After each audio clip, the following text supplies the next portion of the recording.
Discover Canada, the rights and responsibilities of citizenship. Study Guide. The Oath of Citizenship. I swear or affirm that I will be faithful and bear true allegiance to Her Majesty Queen Elizabeth II, Queen of Canada, her heirs and successors, and that I will faithfully observe the laws of Canada and fulfill my duties as a Canadian citizen. Le serment de citoyenneté.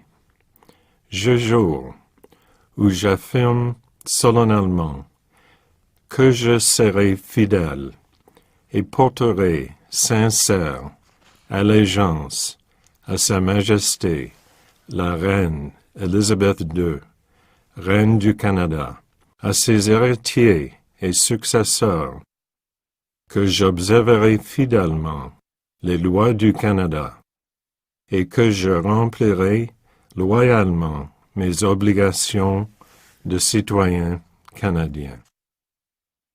Understanding the Oath. In Canada, we profess our loyalty to a person who represents all Canadians and not to a document such as a constitution, a banner such as a flag, or a geopolitical entity such as a country. In our constitutional monarchy, these elements are encompassed by the sovereign, a queen or king.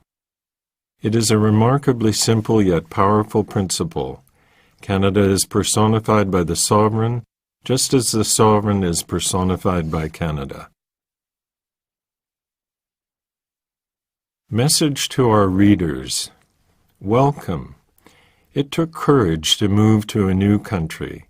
Your decision to apply for citizenship is another big step. You are becoming part of a great tradition that was built by generations of pioneers before you.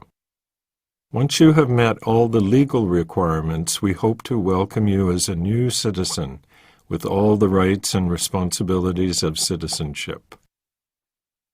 Canada has welcomed generations of newcomers to our shores to help us build a free, law-abiding, and prosperous society. For 400 years, settlers and immigrants have contributed to the diversity and richness of our country, which is built on a proud history and a strong identity. Canada is a constitutional monarchy, a parliamentary democracy, and a federal state. Canadians are bound together by a shared commitment to the rule of law and to the institutions of parliamentary government. Canadians take pride in their identity and have made sacrifices to defend their way of life. By coming to Canada and taking this important step towards Canadian citizenship, you are helping to write the continuing story of Canada. Immigrants between the ages of 18 and 54 must have adequate knowledge of English or French in order to become Canadian citizens. You must also learn about voting procedures, Canada's history, symbols, democratic institutions, geography, and the rights and responsibilities of citizenship. Canadian citizens enjoy many rights, but Canadians also have responsibilities. They must obey Canada's laws and respect the rights and freedoms of others. This guide will help you prepare to become a Canadian citizen. Good luck. For information about Citizenship and Immigration Canada, visit our website at www.cic.gc.ca.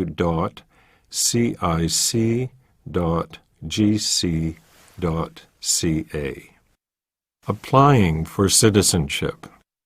When you apply for citizenship, officials will check your status, verify that you are not prohibited from applying, and ensure that you meet the requirements. Your application may take several months. Please ensure that the call center always has your correct address while your application is being processed. Telephone numbers will be supplied at the conclusion of this audio guide. Caption: Images of citizens taking the oath.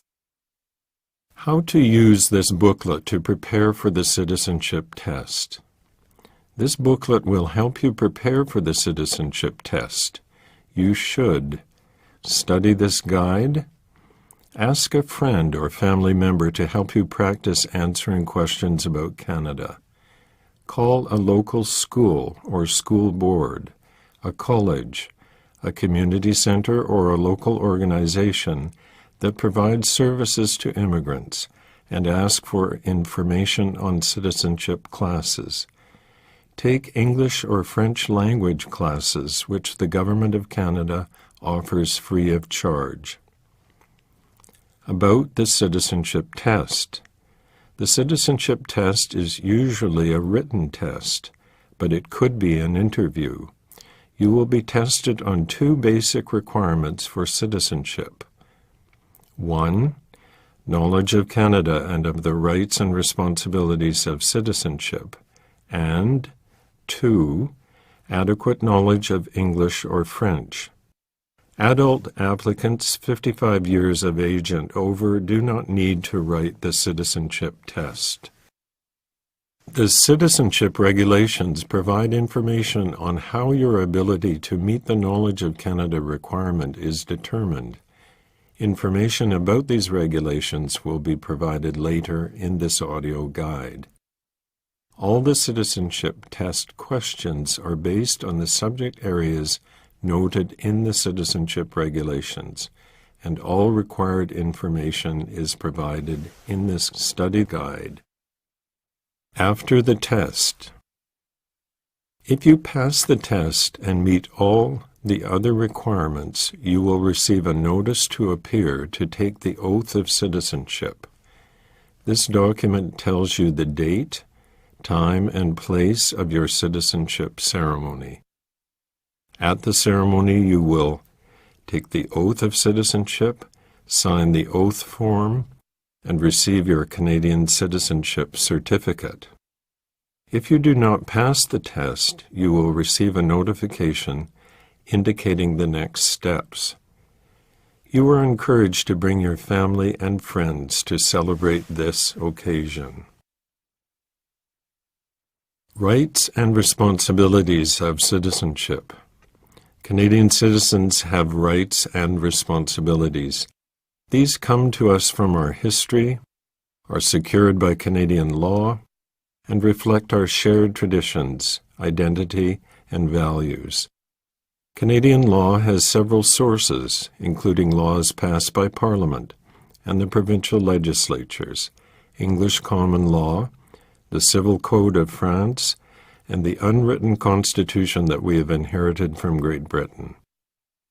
Together, these secure for Canadians an 800-year-old tradition of ordered liberty, which dates back to the signing of Magna Carta in 1215 in England, also known as the Great Charter of Freedoms, including freedom of conscience and religion, freedom of thought, belief, opinion, and expression, including freedom of speech and of the press, freedom of peaceful assembly, and freedom of association, habeas corpus, the right to challenge unlawful detention by the state, comes from English common law.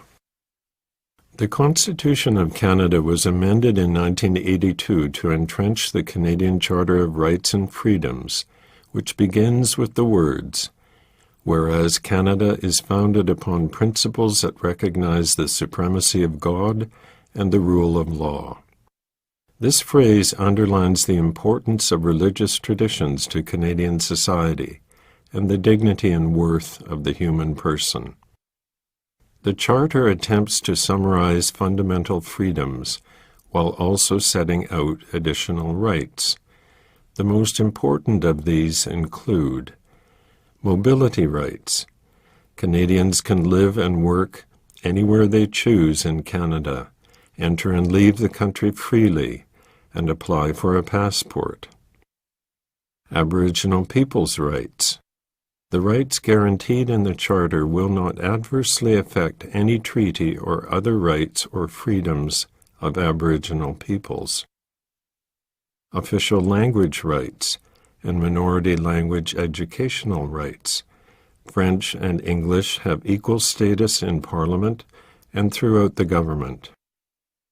Multiculturalism, a fundamental characteristic of the Canadian heritage and identity.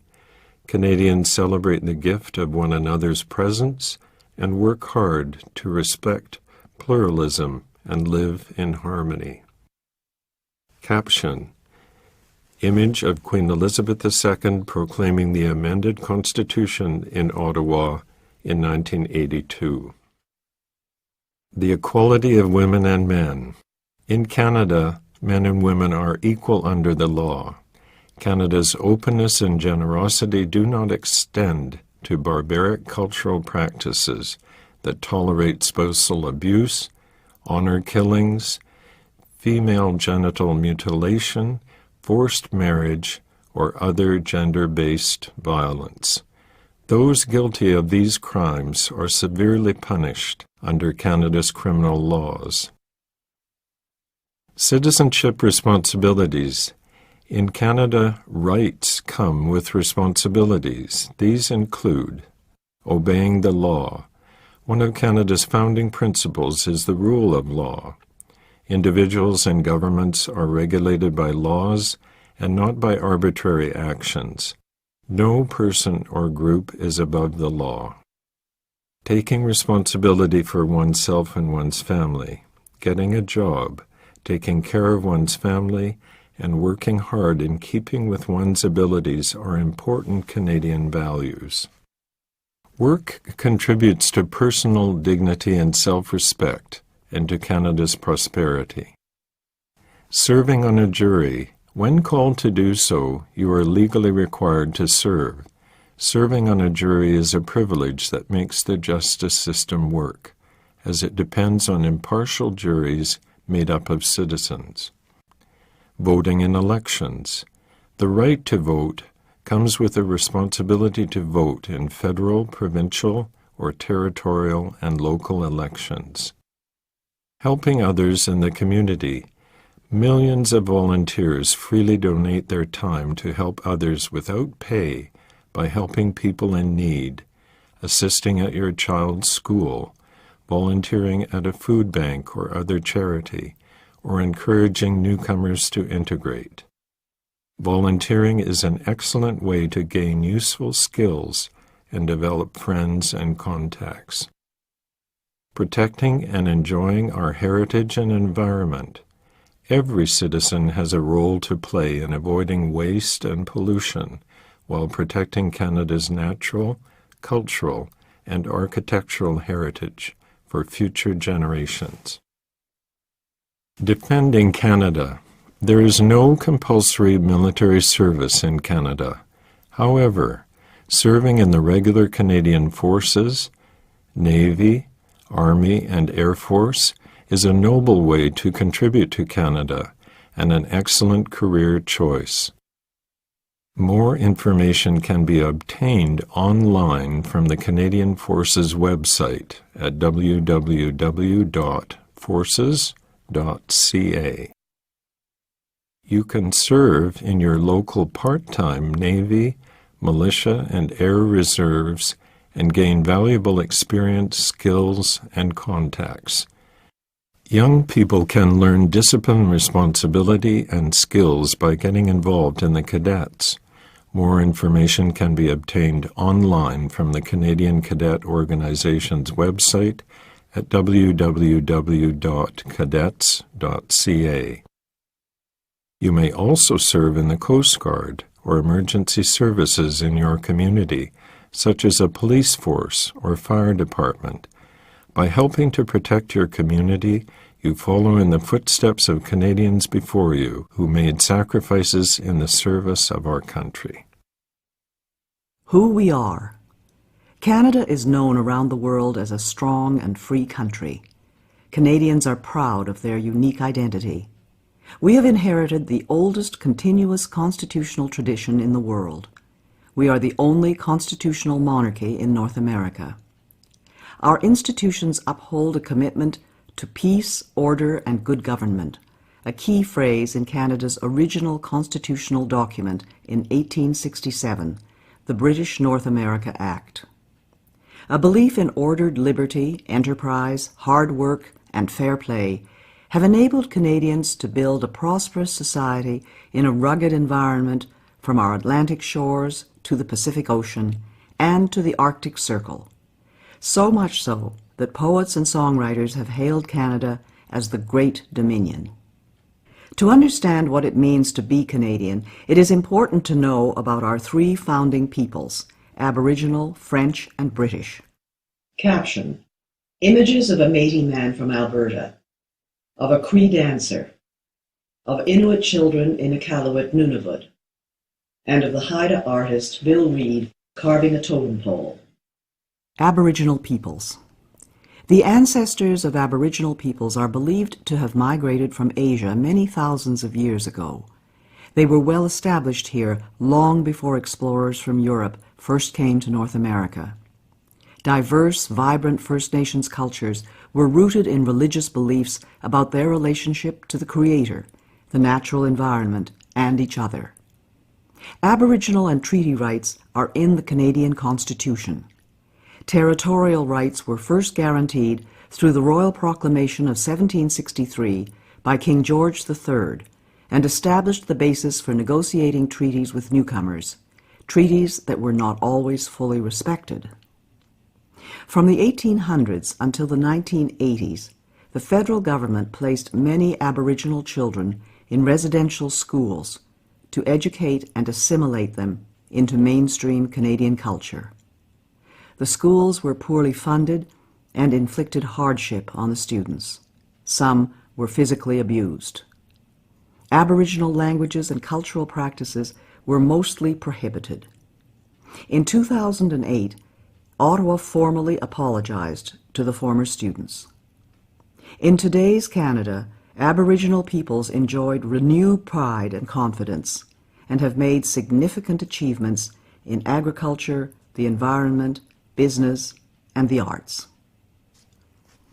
Today, the term Aboriginal peoples refer to three distinct groups. Indian refers to all Aboriginal people who are not Inuit or Métis. In the 1970s, the term First Nations began to be used. Today, about half of First Nations people live on reserve land in about 600 communities, while the other half live off-reserve, mainly in urban centers. The Inuit, which means the people in the Inuktitut language, live in small, scattered communities across the Arctic. Their knowledge of the land, sea, and wildlife enabled them to adapt to one of the harshest environments on Earth. The Métis are a distinct people of mixed Aboriginal and European ancestry, the majority of whom live in the prairie provinces. They come from both French and English-speaking backgrounds and speak their own dialect, Michif. About 65% of the Aboriginal people are First Nations, while 30% are Métis and 4% Inuit. Unity in diversity. John Buchan, the first Baron Tweedsmuir, was a popular Governor-General of Canada in 1935 to 1940. In a speech to the Canadian Club of Halifax in 1937, he noted that immigrant groups should retain their individuality and each make its contribution to the national character. Each could learn from the other, and while they cherish their own special loyalties and traditions, they cherish not less that new loyalty and tradition which springs from their union. The 15th Governor-General is shown in Blood Kainai First Nation headdress. Caption: Images of the St. Patrick's Day Parade in Montreal, Quebec. A Highland dancer in Maxville, Ontario. A family celebrating Fête Nationale in Gatineau, Quebec. And of an Acadian fiddler in village of Grand'Anse, New Brunswick. English and French. Canadian society today stems largely from the English-speaking and French-speaking Christian civilizations that were brought here from Europe by settlers. English and French define the reality of day-to-day life for most people and are the country's official languages. The federal government is required by law to provide services throughout Canada in English and French. Today, there are 18 million Anglophones, people who speak English as a first language, and 7 million Francophones, people who speak French as their first language. While the majority of Francophones live in the province of Quebec, 1 million Francophones live in Ontario, New Brunswick, and Manitoba, with a smaller presence in other provinces. New Brunswick is the only officially bilingual province. The Acadians are the descendants of French colonists who began settling in what are now the Maritime Provinces in 1604. Between 1755 and 1763, during the war between Britain and France, more than two-thirds of the Acadians were deported from their homeland. Despite this ordeal, known as the Great Upheaval, the Acadians survived and maintained their unique identity. Today, Acadian culture is flourishing and is a lively part of French-speaking Canada. Quebecers are the people of Quebec, the vast majority French-speaking. Most are descendants of 8,500 French settlers from the 1600s and 1700s and maintain a unique identity, culture, and language. The House of Commons recognized in 2006 that the Québécois form a nation within a united Canada. 1 million Anglo-Quebecers have a heritage of 250 years and form a vibrant part of the Quebec fabric. The basic way of life in English-speaking areas was established by hundreds of thousands of English, Welsh, Scottish, and Irish settlers, soldiers, and migrants from the 1600s to the 20th century. Generations of pioneers and builders of British origins, as well as other groups, invested and endured hardship in laying the foundations of our country. This helps explain why Anglophones, or English speakers, are generally referred to as English Canadians. Becoming Canadian. Some Canadians immigrate from places where they have experienced warfare or conflict. Such experiences do not justify bringing to Canada violent, extreme, or hateful prejudices. In becoming Canadian, newcomers are expected to embrace democratic principles such as the rule of law. Caption: Images of the celebration of cultures in Edmonton, Alberta, of Ismaili Muslims in the Calgary Stampede, Alberta, of the Caribbean Cultural Festival in Toronto, Ontario, of the Ukrainian Pysanka Festival in Vegreville, Alberta, of young Polish dancers in Oliver, British Columbia, and of the pipes and drums in Ottawa. Diversity in Canada. The majority of Canadians were born in this country, and this has been true since the 1800s. However, Canada is often referred to as a land of immigrants because over the past 200 years, millions of newcomers have helped to build and defend our way of life. Many ethnic and religious groups live and work in peace as proud Canadians. The largest groups are the English, French, Scottish, Irish, German, Italian, Chinese, Aboriginal, Ukrainian, Dutch, South Asian, and Scandinavian. Since the 1970s, most immigrants have come from Asian countries. Non-official languages are widely spoken in Canadian homes. Chinese languages are the second most spoken at home after English in 2 of Canada's biggest cities. In Vancouver, 13% of the population speak Chinese languages at home. In Toronto, the number is 7%. The great majority of Canadians identify as Christians. The largest religious affiliation is Catholic, followed by various Protestant churches. The numbers of Muslims, Jews, Hindus, Sikhs, and members of other religions, as well as people who state no religion, are also growing. In Canada, the state has traditionally partnered with faith communities to promote social welfare, harmony, and mutual respect, to provide schools and health care, to resettle refugees, and to uphold religious freedom, religious expression, and freedom of conscience. Canada's diversity includes gay and lesbian Canadians who enjoy the full protection of and equal treatment under the law, including access to civil marriage. Together, these diverse groups sharing a common Canadian identity make up today's multicultural society. Caption: Images of Christmas in Gatineau, Chinese-Canadian war veterans, Notre-Dame-des-Victoires in Quebec City, and the Chinese New Year celebration in Vancouver. Image of Marjorie Turner Bailey with caption: Olympian Marjorie Turner Bailey of Nova Scotia is a descendant of black loyalists, escaped slaves, and freed men and women of African origin who in the 1780s fled to Canada from America, where slavery remained legal until 1863. Canada's history. Aboriginal peoples. When Europeans explored Canada, they found all regions occupied by native peoples they called Indians, because the first explorers thought they had reached the East Indies. The native people lived off the land, some by hunting and gathering, others by raising crops. The Huron-Wendat of the Great Lake region, like the Iroquois, were farmers and hunters. The Cree and Dene of the Northwest were hunter-gatherers. The Sioux were nomadic, following the bison or buffalo herd. The Inuit lived off Arctic wildlife. West Coast natives preserved fish by drying and smoking. Warfare was common among Aboriginal groups as they competed for land, resources, and prestige. The arrival of the European traders, missionaries, soldiers, and colonists changed the native way of life forever. Large numbers of Aboriginals died of European diseases to which they lacked immunity. However, Aboriginals and Europeans formed strong economic, religious, and military bonds in the first 200 years of coexistence, which laid the foundations of Canada.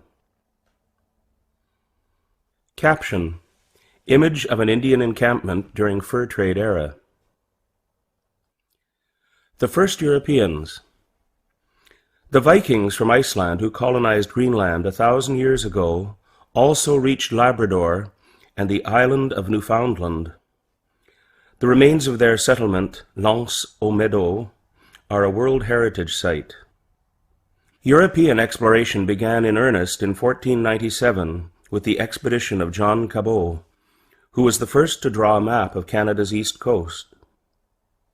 Image of John Cabot with caption: John Cabot, an Italian immigrant to England, was the first to map Canada's Atlantic shore, setting foot on Newfoundland, or Cape Breton Island, in 1497, and claiming the new-found land for England.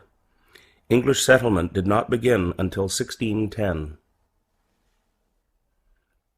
Exploring a river, naming Canada. Between 1534 and 1542, Jacques Cartier made 3 voyages across the Atlantic, claiming the land for King Francis I of France. Cartier heard 2 captured guides speak the Iroquoian word Anata, meaning village. By the 1550s, the name of Canada began appearing on maps. Image of Jacques Cartier with caption: Jacques Cartier was the first European to explore the St. Lawrence River and to set eyes on present-day Quebec City and Montreal. Royal New France. In 1604, the first European settlement north of Florida was established by French explorers Pierre de Monts and Samuel de Champlain. First on St. Croix Island in present-day Maine, then at Port Royal in Acadia, present-day Nova Scotia. In 1608, Champlain built a fortress at what is now Quebec City. The colonists struggled against a harsh climate. Champlain allied the colony with the Algonquin, Montagnais, and Huron, historic enemies of the Iroquois, a confederation of 5, later 6, First Nations who battled with the French settlements for a century. The French and the Iroquois made peace in 1701. The French and Aboriginal people collaborated in the vast fur trade economy driven by the demand for beaver pelts in Europe. Outstanding leaders like Jean Talon, Bishop Laval, and Count Frontenac built a French empire in North America that reached from Hudson Bay to the Gulf of Mexico. Image of Count Frontenac with caption. Count Frontenac refused to surrender Quebec to the English in 1690, saying, "My only reply will be from the mouths of my cannons." Image of Pierre Le Moyne with caption. Pierre Le Moyne, Sieur d'Iberville, was a great hero of New France, winning many victories over the English from James Bay in the north to Navy in the Caribbean in the late 17th and early 18th centuries. Struggle for a continent. In 1670, King Charles II of England granted the Hudson's Bay Company exclusive trading rights over the watershed draining into Hudson Bay. For the next 100 years, the company competed with Montreal-based traders. The skilled and courageous men who traveled by canoe were called voyageurs and coureurs des bois, and formed strong alliances with First Nations. English colonies along the Atlantic seaboard dating from the early 1600s eventually became richer and more populous than New France. In the 1700s, France and Great Britain battled for control of North America. In 1759, the British defeated the French in the Battle of the Plains of Abraham at Quebec City, marking the end of France's empire in America. The commanders of both armies, Brigadier James Wolfe and the Marquis de Montcalm, were killed leading their troops in battle. The province of Quebec. Following the war, Great Britain renamed the colony the Province of Quebec. The French-speaking Catholic people, known as habitants or Canadiens, strove to preserve their way of life in the English-speaking Protestant-ruled British Empire. A tradition of accommodation. To better govern the French Roman Catholic majority, the British Parliament passed the Quebec Act of 1774. One of the constitutional foundations of Canada, the Quebec Act, accommodated the principles of British institutions to the reality of the province. It allowed religious freedom for Catholics and permitted them to hold public office, a practice not then allowed in Britain. The Quebec Act restored French civil law while maintaining British criminal law. Image of Sir Guy Carleton with caption. Sir Guy Carleton, also called Lord Dorchester, as governor of Quebec, defended the rights of the Canadiens, defeated an American military invasion of Quebec in 1775, and supervised the Loyalist migration to Nova Scotia and Quebec in 1782 and 83. United Empire Loyalists. In 1776, the 13 British colonies to the south of Quebec declared independence and formed the United States. North America was again divided by war. More than 40,000 people loyal to the Crown, called Loyalists, fled the oppression of the American Revolution to settle in Nova Scotia and Quebec. Joseph Brant led thousands of Loyalist Mohawk Indians into Canada. The Loyalists came from Dutch, German, British, Scandinavian, Aboriginal, and other origins, and from Presbyterian, Anglican, Baptist, Methodist, Jewish, Quaker, and Catholic religious backgrounds. About 3,000 black Loyalists, freedmen, and slaves came north seeking a better life.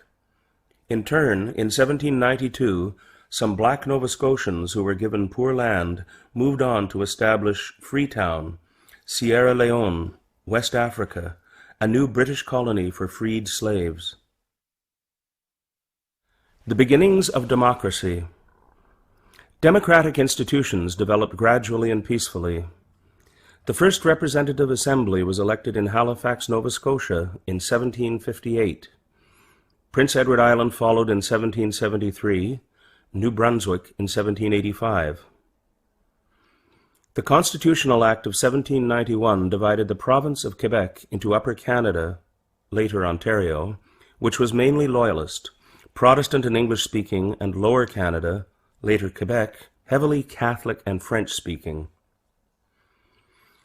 The Act also granted to the Canadas, for the first time, legislative assemblies elected by the people.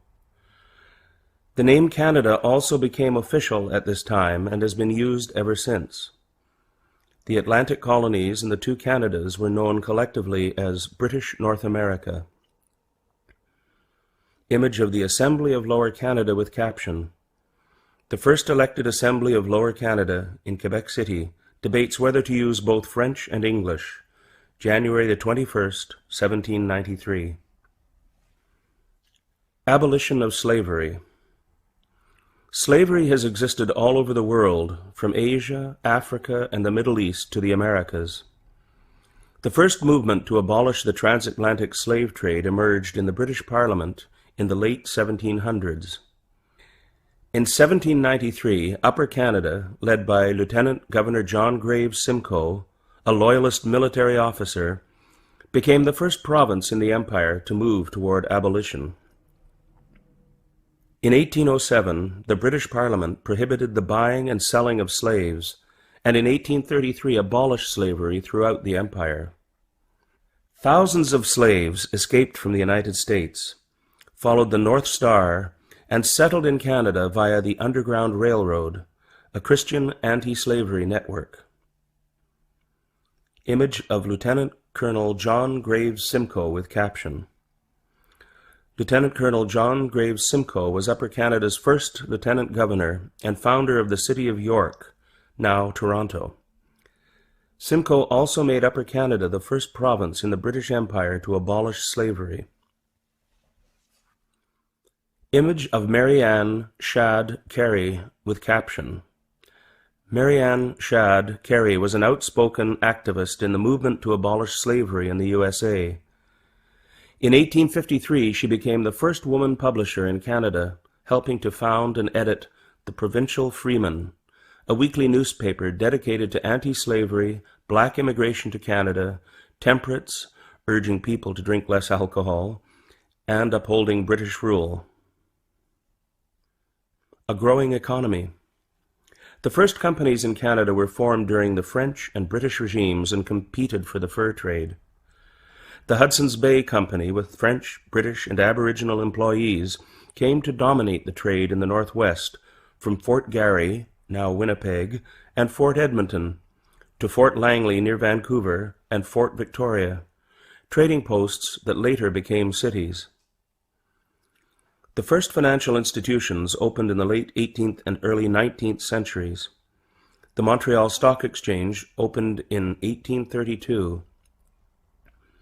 For centuries, Canada's economy was based mainly on farming and on exporting natural resources such as fur, fish, and timber, transported by roads, lakes, rivers, and canals. The War of 1812, the fight for Canada. After the defeat of Napoleon Bonaparte's fleet in the Battle of Trafalgar in 1805, the Royal Navy ruled the waves. The British Empire, which included Canada, fought to resist Bonaparte's bid to dominate Europe. This led to American resentment at British interference with their shipping. Believing it would be easy to conquer Canada, the United States launched an invasion in June 1812. The Americans were mistaken. Canadian volunteers and First Nations, including Shawnee, led by Chief Tecumseh, supported British soldiers in Canada's defense.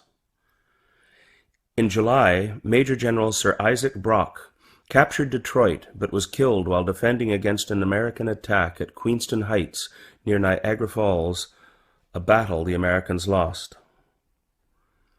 In 1813, Lieutenant Colonel Charles de Salaberry and 460 soldiers, mostly French-Canadiens, turned back 4,000 American invaders at Châteauguay, south of Montreal.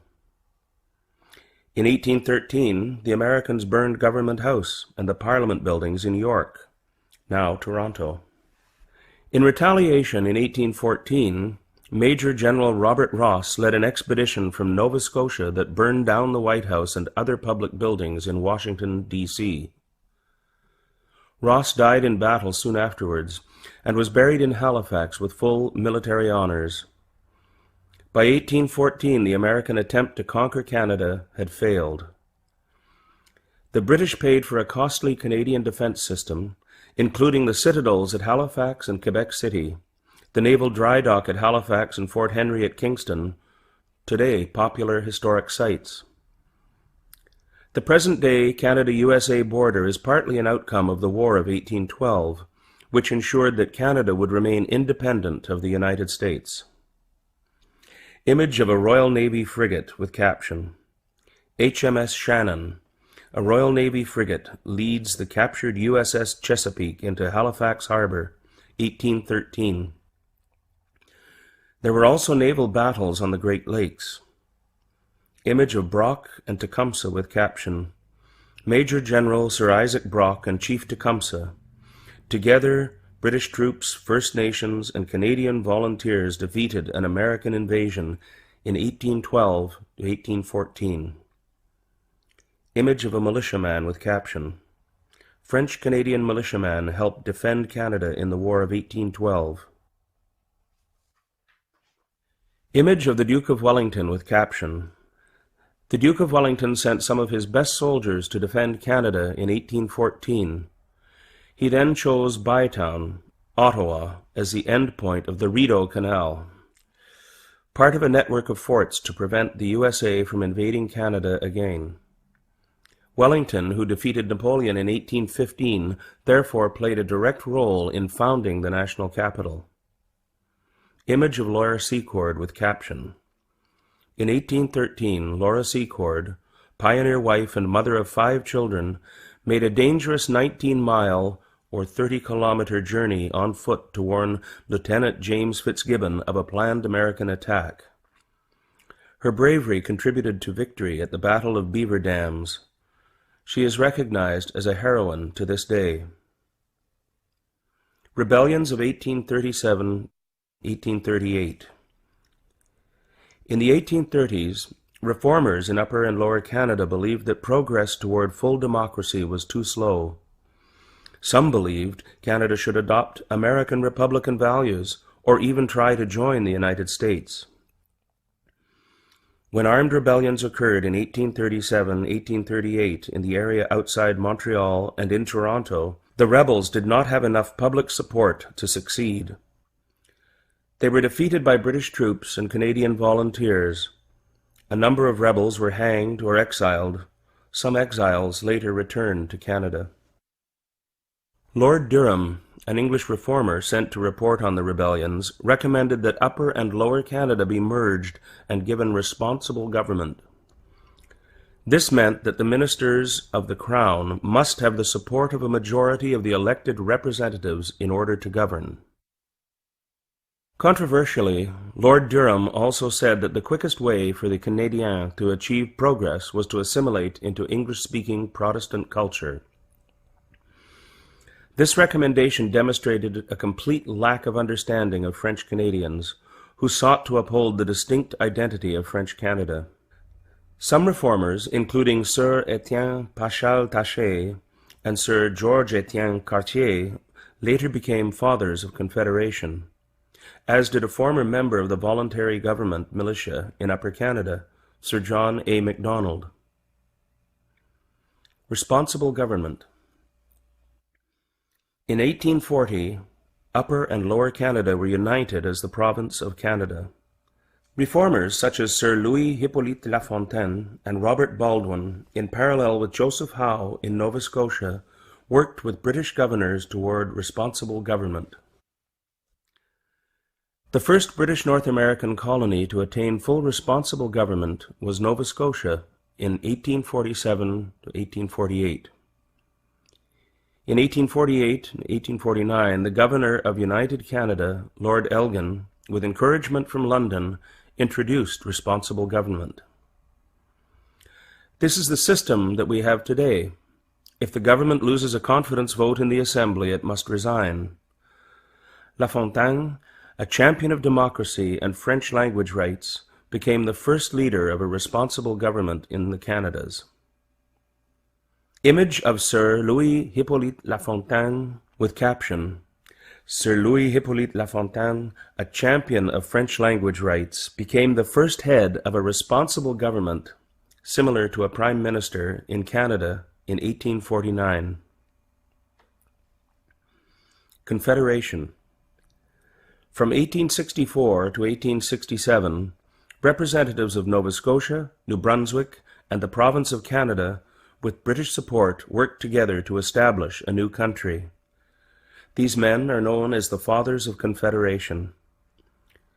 They created two levels of government, federal and provincial. The old province of Canada was split into two new provinces, Ontario and Quebec, which together with New Brunswick and Nova Scotia formed the new country called the Dominion of Canada. Each province would elect its own legislature and have control of such areas as education and health. The British Parliament passed the British North America Act in 1867. The Dominion of Canada was officially born on July 1, 1867. Until 1982, July 1st was celebrated as Dominion Day to commemorate the day that Canada became a self-governing dominion. Today it is officially known as Canada Day.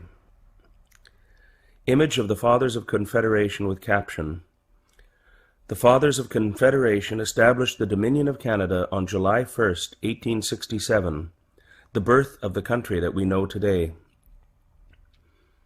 Image of Dominion of Canada $1 bill with caption, Dominion of Canada $1 bill, 1923, showing King George V, who assigned Canada's national colors, white and red, in 1921, the colors of our national flag today.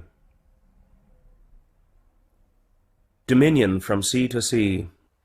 Sir Leonard Tilley, an elected official and father of Confederation from New Brunswick, suggested the term Dominion of Canada in 1864. He was inspired by Psalm 72 in the Bible, which refers to dominion from sea to sea and from the river to the ends of the earth. This phrase embodied the vision of building a powerful, united, wealthy, and free country that spanned a continent.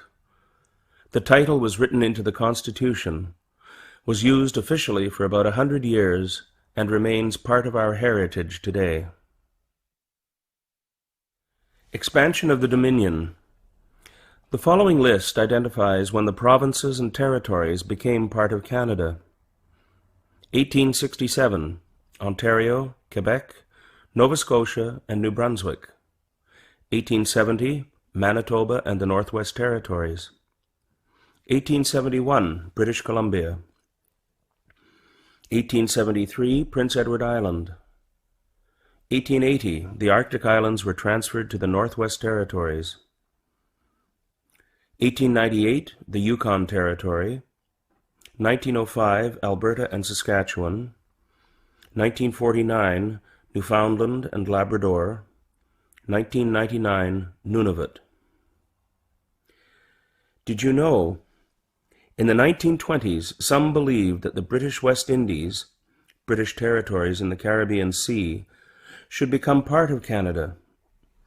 This did not occur, though Canada and Commonwealth Caribbean countries and territories enjoy close ties today. Canada's first Prime Minister. In 1867, Sir John Alexander Macdonald, a father of Confederation, became Canada's first Prime Minister. Born in Scotland on January 11, 1815, he came to Upper Canada as a child. He was a lawyer in Kingston, Ontario, a gifted politician, and a colorful personality. Parliament has recognized January the 11th as Sir John A. Macdonald Day. His portrait is on the $10 bill. Caption: Image of Sir John Macdonald. Sir George Etienne Cartier was the key architect of Confederation from Quebec. A railway lawyer, Montrealer, close ally of Macdonald and patriotic Canadien, Cartier led Quebec into Confederation and helped negotiate the entry of the Northwest Territories, Manitoba, and British Columbia into Canada. Challenge in the West. When Canada took over the vast northwest region from the Hudson's Bay Company in 1869, the 12,000 Métis of the Red River were not consulted. In response, Louis Riel led an armed uprising and seized Fort Garry, the territorial capital. Canada's future was in jeopardy. How could the Dominion reach from sea to sea if it could not control the interior? Ottawa sent soldiers to retake Fort Garry in 1870. Riel fled to the United States, and Canada established a new province, Manitoba. Riel was elected to Parliament, but never took his seat. Later, as Métis and Indian rights were again threatened by westward settlement, a second rebellion in 1885 in present-day Saskatchewan led to Riel's trial and execution for high treason, a decision that was strongly opposed in Quebec. Riel is seen by many as a hero, a defender of Métis rights and the father of Manitoba. After the first Métis uprising, Prime Minister Macdonald established the Northwest Mounted Police in 1873 to pacify the West and assist in negotiations with the Indians. The Northwest Mounted Police founded Fort Calgary, Fort Macleod, and other centers that today are cities and towns. Regina became its headquarters. Today, the Royal Canadian Mounted Police, RCMP, or the Mounties, are the national police force and one of Canada's best-known symbols. Some of Canada's most colorful heroes, such as Major General Sir Sam Steele, came from the ranks of the Mounties. Image of Fort Garry in 1863 with caption. The flag of the Hudson's Bay Company flew over Western Canada for 200 years before Confederation. Image of Sir Sam Steele as a great frontier hero, mounted policeman, and soldier of the Queen. Image of Gabriel Dumont as part of the Métis resistance. Gabriel Dumont was the Métis' greatest military leader. A railway from sea to sea. British Columbia joined Canada in 1871 after Ottawa promised to build a railway to the west coast. On November 7, 1885, a powerful symbol of unity was completed when Donald Smith, Lord Strathcona, the Scottish-born director of the Canadian Pacific Railway, or CPR, drove the last spike. The project was financed by British and American investors and built by both European and Chinese labor. Afterwards, the Chinese were subject to discrimination, including the head tax, a race-based entry fee. The Government of Canada apologized in 2006 for this discriminatory policy. After many years of heroic work, the CPR's ribbons of steel fulfilled a national dream. Image of a train and crew members with caption. Members of the train crew pose with a westbound Pacific Express at the first crossing of the Illecillewaet River near Glacier in British Columbia in 1886. Image of a Chinese workers' camp on the CPR, Kamloops, in British Columbia in 1886. Moving westward, Canada's economy grew and became more industrialized during the economic boom of the 1890s and early 1900s. 1 million British and 1 million Americans immigrated to Canada at this time. Sir Wilfrid Laurier became the first French-Canadian Prime Minister since Confederation and encouraged immigration to the West. His portrait is on the $5 bill.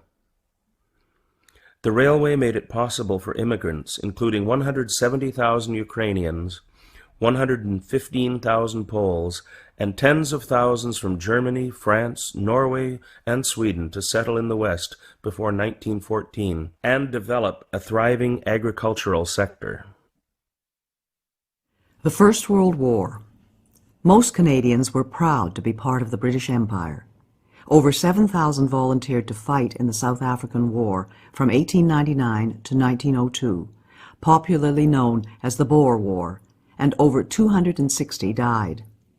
In 1900, Canadians took part in the battles of Paardeberg, Horse Mountain, and Lillefontaine.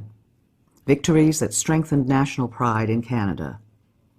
When Germany attacked Belgium and France in 1914 and Britain declared war, Ottawa formed the Canadian Expeditionary Force, later the Canadian Corps. More than 600,000 Canadians served in the war, most of them volunteers, out of a total population of 8 million. On the battlefield, the Canadians proved to be tough, innovative soldiers. Canada shared in the tragedy and triumph of the Western Front. The Canadian Corps captured Vimy Ridge in April 1917 with 10,000 killed or wounded, securing the Canadians' reputation for valor as the shock troops of the British Empire.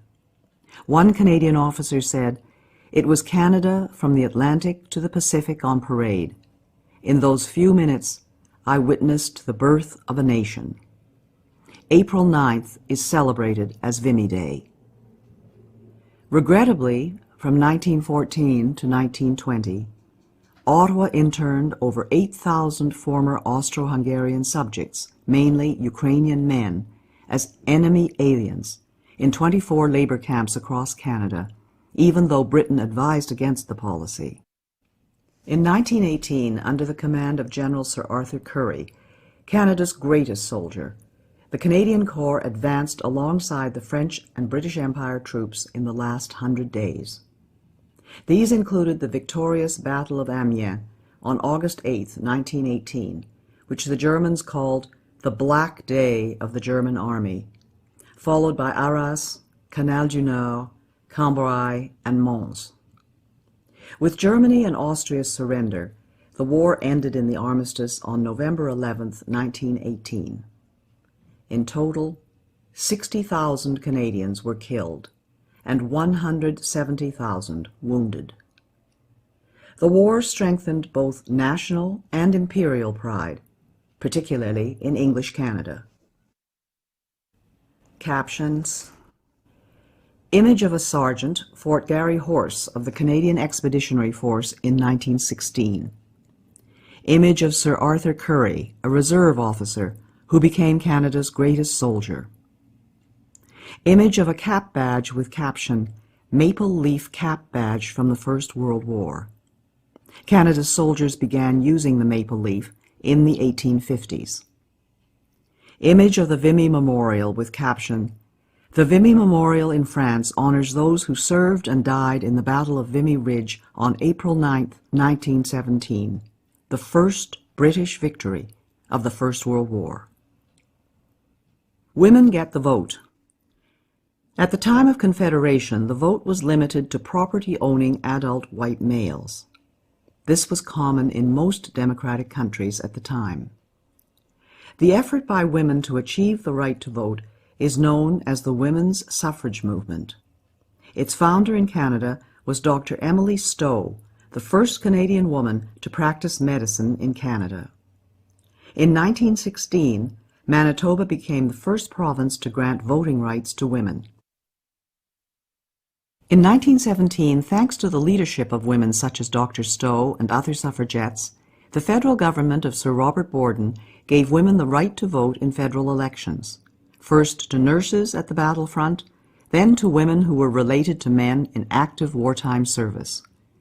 In 1918, most Canadian female citizens aged 21 and over were granted the right to vote in federal elections. In 1921, Agnes MacPhail, a farmer and teacher, became the first woman MP. Due to the work of Thérèse Casgrain and others, Quebec granted women the vote in 1940. Image of Agnes MacPhail. Image of a nurse with caption, "More than 3,000 nurses, nicknamed Bluebirds, served in the Royal Canadian Army Medical Corps, 2,500 of them overseas." Canadians remember the sacrifices of our veterans and brave fallen in all wars up to the present day in which Canadians took part, each year on November 11th, Remembrance Day. Canadians wear the red poppy and observe a moment of silence at the 11th hour of the 11th day of the 11th month to honor the sacrifices of over 1 million brave men and women who have served and the 110,000 who have given their lives. Canadian Medical Officer Lieutenant Colonel John McCrae composed the poem In Flanders Fields in 1915. It is often recited on Remembrance Day. In Flanders fields the poppies blow between the crosses, row on row that mark our place, and in the sky the larks, still bravely singing, fly scarce heard amid the guns below. We are the dead. Short days ago we lived, felt dawn, saw sunset glow, loved and were loved, and now we lie in Flanders fields. Take up our quarrel with the foe. To you from failing hands we throw the torch. Be yours to hold it high. If ye break faith with us who die, we shall not sleep, though poppies grow in Flanders fields. Caption: Images of Canadian soldiers observing Remembrance Day. Of a Remembrance Day poppy. Of a Canadian War veteran. And of scouts holding a Remembrance Day wreath. Between the wars. After the First World War, the British Empire evolved into a free association of states known as the British Commonwealth of Nations. Canada remains a leading member of the Commonwealth to this day, together with other successor states of the Empire such as India, Australia, New Zealand, and several African and Caribbean countries. The Roaring Twenties were boom times with prosperity for businesses and low unemployment. The stock market crash of 1929, however, led to the Great Depression, or the Dirty Thirties. Unemployment reached 27% in 1933, and many businesses were wiped out. Farmers in Western Canada were hit hardest by low grain prices and a terrible drought. There was growing demand for the government to create a social safety net with minimum wages, a standard work week, and programs such as unemployment insurance. The Bank of Canada, a central bank to manage the money supply and bring stability to the financial system, was created in 1934. Immigration dropped, and many refugees were turned away, including Jews trying to flee Nazi Germany in 1939. Caption: Image of Phil Edwards with caption: Phil Edwards was a Canadian track and field champion. Born in British Guyana, he won bronze medals for Canada in the 1928, 1932, and 1936 Olympics, then graduated from McGill University Medical School. He served as a captain in the Canadian Army during the Second World War, and as a Montreal doctor, became an expert in tropical diseases. The D-Day invasion, June 6, 1944. In order to defeat Nazism and fascism, the Allies invaded Nazi-occupied Europe. Canadians took part in the liberation of Italy in 1943 to 1944. In the epic invasion of Normandy in northern France on June 6, 1944, known as D-Day, 15,000 Canadian troops stormed and captured Juno Beach from the German army, a great national achievement. Approximately 1 in 10 Allied soldiers on D-Day was Canadian. The Canadian Army liberated the Netherlands in 1944 to 1945 and helped force the German surrender of May 8, 1945, bringing to an end 6 years of war in Europe. Caption: Image of painting by Orville Fisher with caption: In the Second World War, the Canadians captured Juno Beach as part of the Allied invasion of Normandy on D-Day, June 6, 1944. The Second World War. The Second World War began in 1939 when Adolf Hitler, the National Socialist Nazi dictator of Germany, invaded Poland and conquered much of Europe. Canada joined with its democratic allies in the fight to defeat tyranny by force of arms.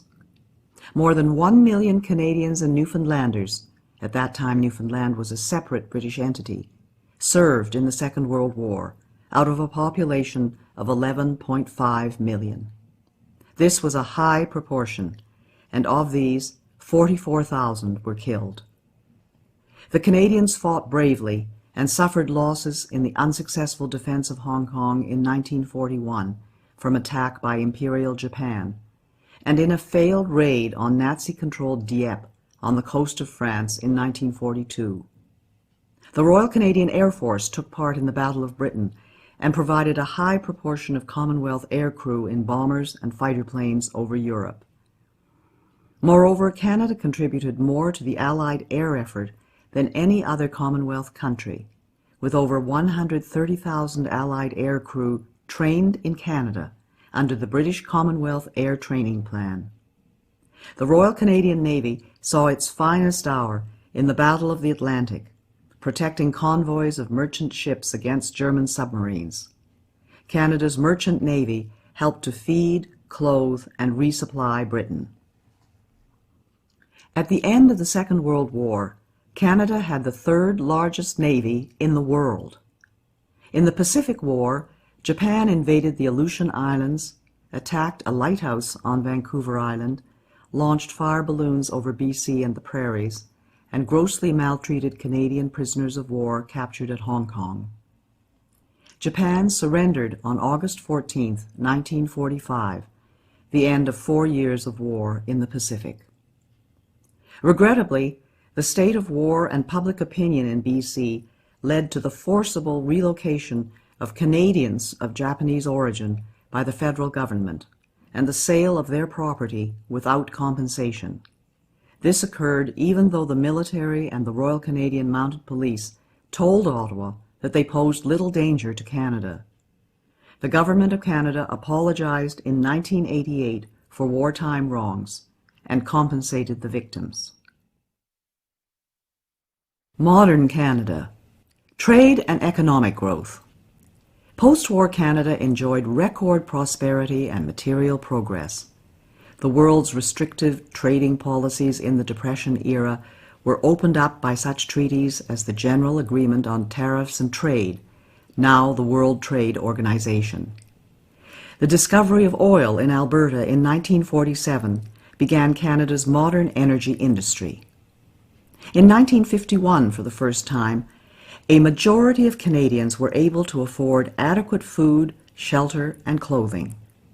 Between 1945 and 1970, as Canada drew closer to the United States and other trading partners, the country enjoyed one of the strongest economies among industrialized nations. Today, Canadians enjoy one of the world's highest standards of living, maintained by the hard work of Canadians and by trade with other nations, in particular the United States. As prosperity grew, so did the ability to support social assistance programs. The Canada Health Act ensures common elements and a basic standard of coverage. Unemployment insurance, now called employment insurance, was introduced by the federal government in 1940. Old age security was devised as early as 1927, and the Canada and Quebec pension plans in 1965. Publicly funded education is provided by the provinces and territories. Captions. Image of a medical researcher. Image of Toronto with caption, Toronto's business district is also Canada's financial capital. International engagement.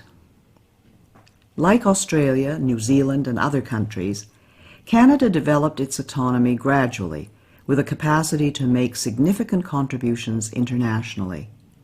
The Cold War began when several liberated countries of Eastern Europe became part of a communist bloc controlled by the Soviet Union under the dictator Joseph Stalin.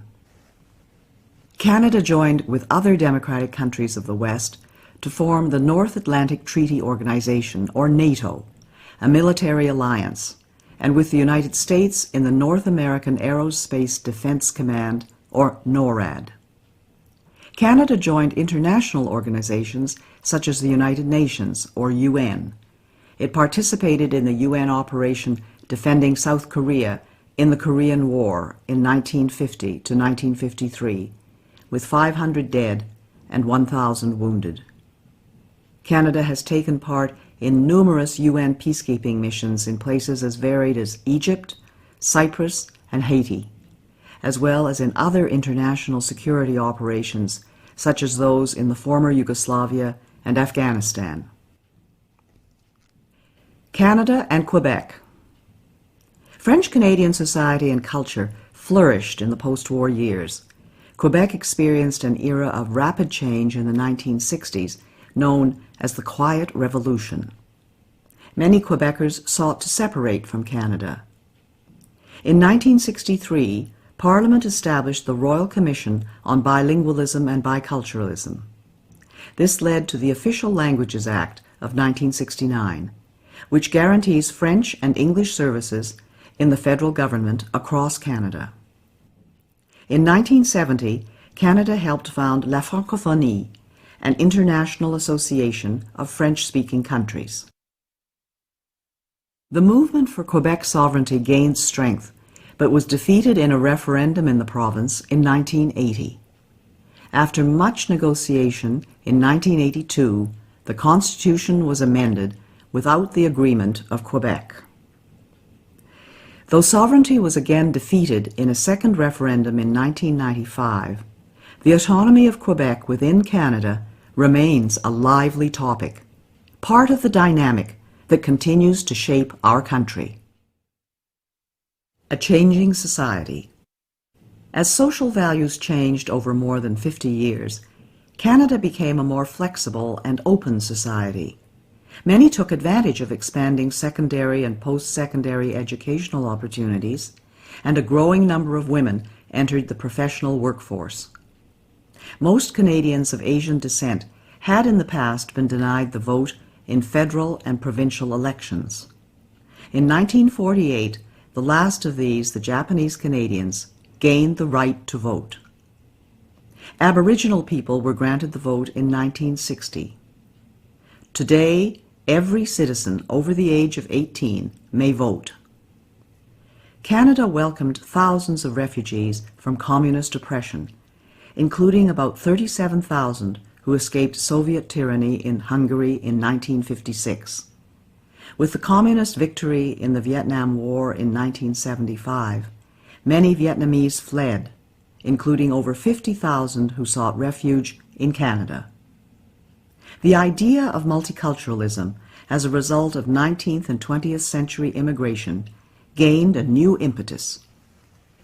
By the 1960s, 1/3 of Canadians had origins that were neither British nor French, and took pride in preserving their distinct culture in the Canadian fabric. Today, diversity enriches Canadians' lives, particularly in our cities. Captions. Images of a Vietnamese Canadian parade and of an F-86 Sabre from the Royal Canadian Air Force. Arts and culture in Canada. Canadian artists have a long history of achievement in which Canadians take pride. Artists from all regions reflect and define our culture and forms of creative expression, and have achieved greatness both at home and abroad. Canadians have made significant contributions to literature in English and in French. Novelists, poets, historians, educators, and musicians have had a significant cultural impact. Men and women of letters included Stephen Leacock, Louis Aymon, Sir Charles G.D. Roberts, Pauline Johnson, Émile Nelligan, Robertson Davies, Margaret Lawrence, and Mordecai Richler. Musicians such as Sir Ernest Macmillan and Healy Willan won renown in Canada and abroad. Writers such as Joy Kagawa, Michael Ondaatje, and Rohinton Mistry have diversified Canada's literary experience. In the visual arts, Canada is historically perhaps best known for the Group of Seven, founded in 1920, who developed a style of painting to capture the rugged wilderness landscapes. Emily Carr painted the forests and Aboriginal artifacts of the West Coast. Les Automatistes of Quebec were pioneers of modern abstract art in the 1950s, most notably Jean-Paul Reup. Quebec's Louis-Philippe Hébert was a celebrated sculptor of historical figures. Kainayuk Achivak pioneered modern Inuit art with etchings, prints, and soapstone sculptures. Canada has a long and respected performing arts history, with a network of regional theatres and world-renowned performing arts companies. The films of Denis Arcand have been popular in Quebec and across the country and have won international awards. Other noteworthy Canadian filmmakers include Norman Jewison and Atta Magoyan. Canadian television has had a popular following. Captions: images of Cirque du Soleil and of Tom Thomson's painting The Jack Pine. Sports have flourished as all provinces and territories have produced amateur and professional star athletes and Olympic medal winners. Basketball was invented by Canadian James Naismith in 1891. Many major league sports boast Canadian talent, and in the national sport of ice hockey, Canadian teams have dominated the world. In 1996, at the Olympic Summer Games, Donovan Bailey became a world record sprinter and double Olympic gold medalist. Chantal Petitclerc became a world champion wheelchair racer and Paralympic gold medalist. One of the greatest hockey players of all time, Wayne Gretzky, played for the Edmonton Oilers from 1979 to 1988. In 1980, Terry Fox, a British Columbian who lost his right leg to cancer at the age of 18, began a cross-country run, the Marathon of Hope, to raise money for cancer research. He became a hero to Canadians. While he did not finish the run and ultimately lost his battle with cancer, his legacy continues through yearly fundraising events in his name. In 1985, fellow British Columbian Rick Hansen circled the globe in a wheelchair to raise funds for spinal cord research. Canadian advances in science and technology are world-renowned and have changed the way the world communicates and does business. Marshall McLuhan and Harold Innis were pioneer thinkers. Science and research in Canada have won international recognition and attracted world-class students, academics, and entrepreneurs engaged in medical research, telecommunications, and other fields.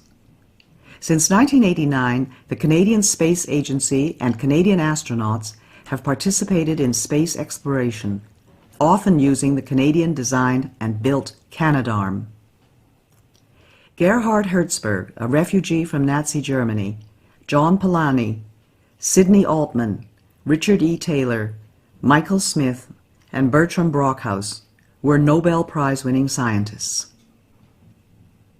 Captions: images of Donovan Bailey, Chantal Petitclerc, Terry Fox, and Wayne Gretzky.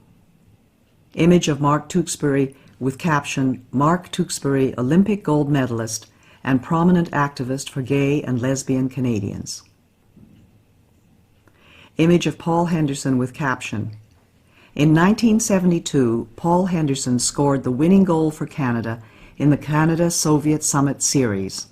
This goal is often referred to as the goal heard around the world and is still remembered today as an important event in both sports and cultural history. Image of Catriona LeMay Doan with caption, Catriona LeMay Doan carries the flag after winning a gold medal in speed skating at the 2002 Olympic Winter Games.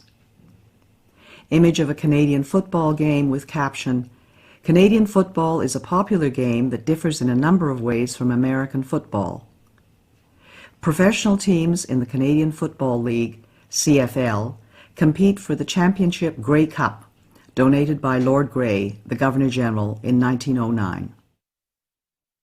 Great Canadian discoveries and inventions. Canadians have made various discoveries and inventions. Some of the most famous are listed below. Alexander Graham Bell hit on the idea of the telephone at his summer house in Canada. Joseph Armand Bombardier invented the snowmobile, a lightweight winter vehicle.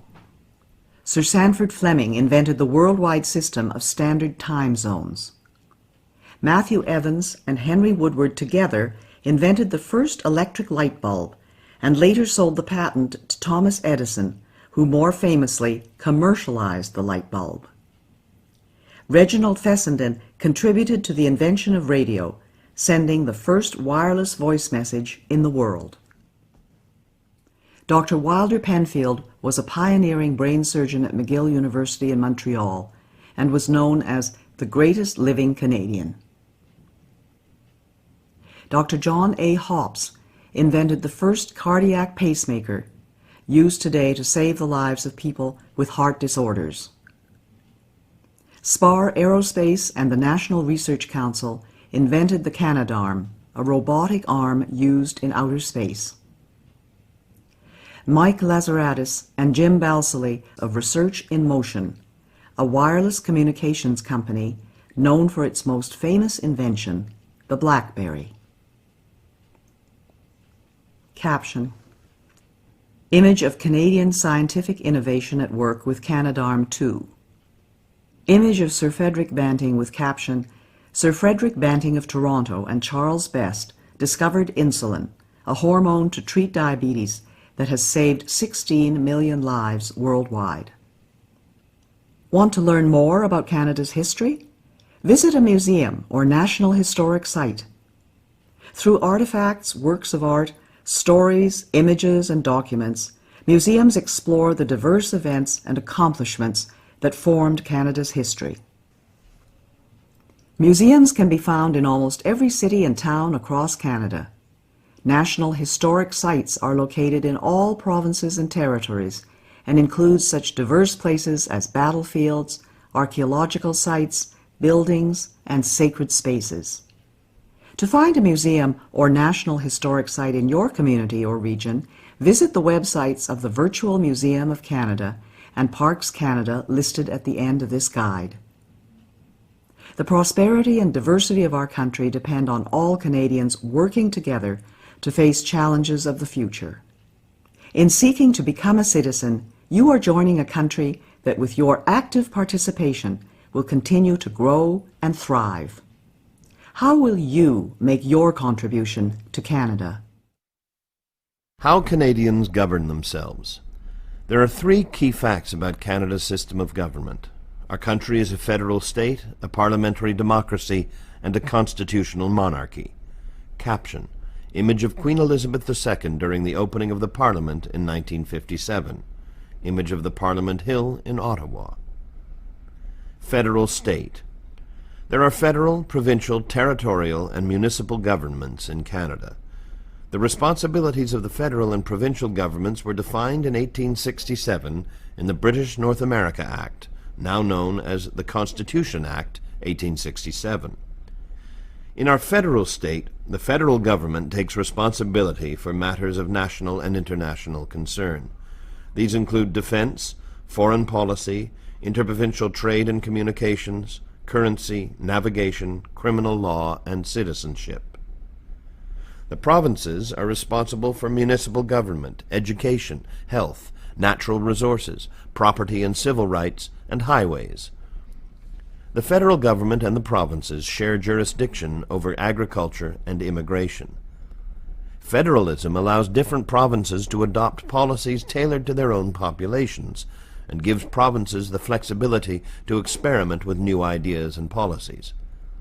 Every province has its own elected legislative assembly, like the House of Commons in Ottawa. The three northern territories, which have small populations, do not have the status of provinces, but their governments and assemblies carry out many of the same functions. Parliamentary democracy. In Canada's parliamentary democracy, the people elect members to the House of Commons in Ottawa and to the provincial and territorial legislatures. These representatives are responsible for passing laws, approving and monitoring expenditures, and keeping the government accountable. Cabinet ministers are responsible to the elected representatives, which means they must retain the confidence of the House and have to resign if they are defeated in a non-confidence vote. Parliament has three parts: the sovereign, a queen or king, the Senate, and the House of Commons. Provincial legislatures comprise the lieutenant governor and the elected assembly. In the federal government, the Prime Minister selects the cabinet ministers and is responsible for the operations and policy of the government. The House of Commons is the representative chamber made up of members of Parliament elected by the people, traditionally every 4 years. Senators are appointed by the Governor-General on the advice of the Prime Minister and serve until age 75. Both the House of Commons and the Senate consider and review bills, which are proposals for new laws. No bill can become law in Canada until it has been passed by both chambers and has received royal assent granted by the Governor-General on behalf of the sovereign. Living in a democracy, Canadian citizens have the right and the responsibility to participate in making decisions that affect them. It is important for Canadians aged 18 or more to participate in their democracy by voting in federal, provincial, or territorial and municipal elections. The following are the steps for the legislative process in Canada, or how a bill becomes law. Step 1 is called first reading. The bill is considered read for the first time and is printed. Step 2 is called second reading. In this step, members debate the bill's principle. Step 3 is the committee stage. At this stage, committee members study the bill clause by clause. Step 4 is the report stage. At this stage, members can make other amendments to the bill. Step 5 is called the third reading. At this stage, members debate and vote on the bill. Step 6 is the Senate stage. The bill will follow a similar process in the Senate. Step 7 is called royal assent. The bill receives royal assent after being passed by both houses. Constitutional monarchy. As a constitutional monarchy, Canada's head of state is a hereditary sovereign, a queen or king, who reigns in accordance with the Constitution, the rule of law. The sovereign is a part of Parliament, playing an important non-partisan role as the focus of citizenship and allegiance, most visibly during royal visits to Canada. Her Majesty is a symbol of Canadian sovereignty, a guardian of constitutional freedoms, and a reflection of our history. The royal family's example of lifelong service to the community is an encouragement for citizens to give their best to their country.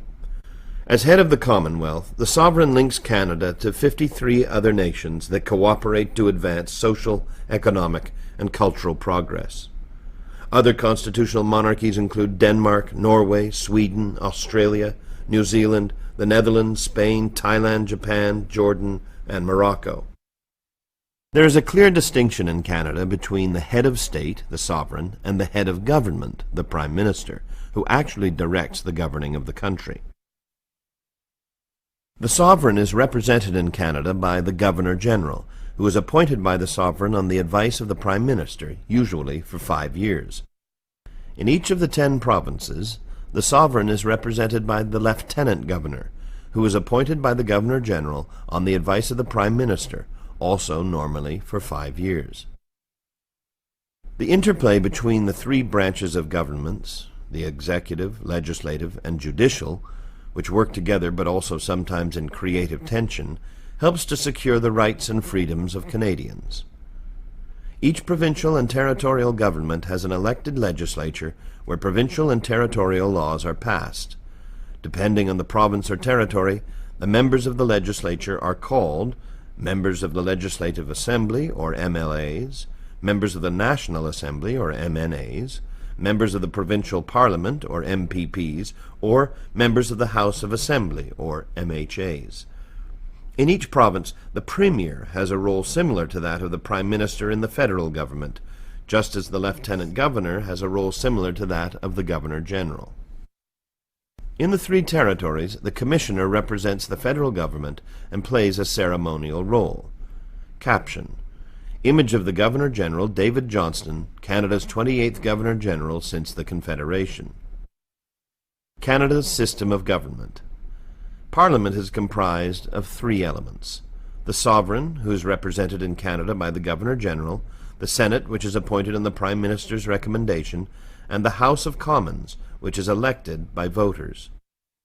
The three branches of government are the executive branch, the legislative branch, and the judicial branch. The executive branch consists of the Prime Minister and the Cabinet. The legislative branch consists of the Parliament. The judicial branch consists of the different levels of courts in Canada. At the highest level, there is the Supreme Court of Canada, which consists of 9 judges that are appointed by the Governor-General. The Federal Court of Canada and the provincial courts are also part of the judiciary. Federal elections.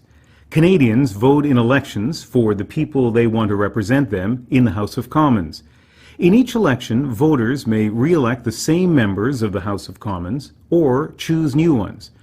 Members of the House of Commons are also known as Members of Parliament, or MPs. Under legislation passed by Parliament, federal elections must be held on the third Monday in October every 4 years following the most recent general election. The Prime Minister may ask the Governor-General to call an earlier election. Canada is divided into 308 electoral districts, also known as ridings or constituencies. An electoral district is a geographical area represented by a Member of Parliament, or MP. The citizens in each electoral district elect one MP who sits in the House of Commons to represent them, as well as all Canadians.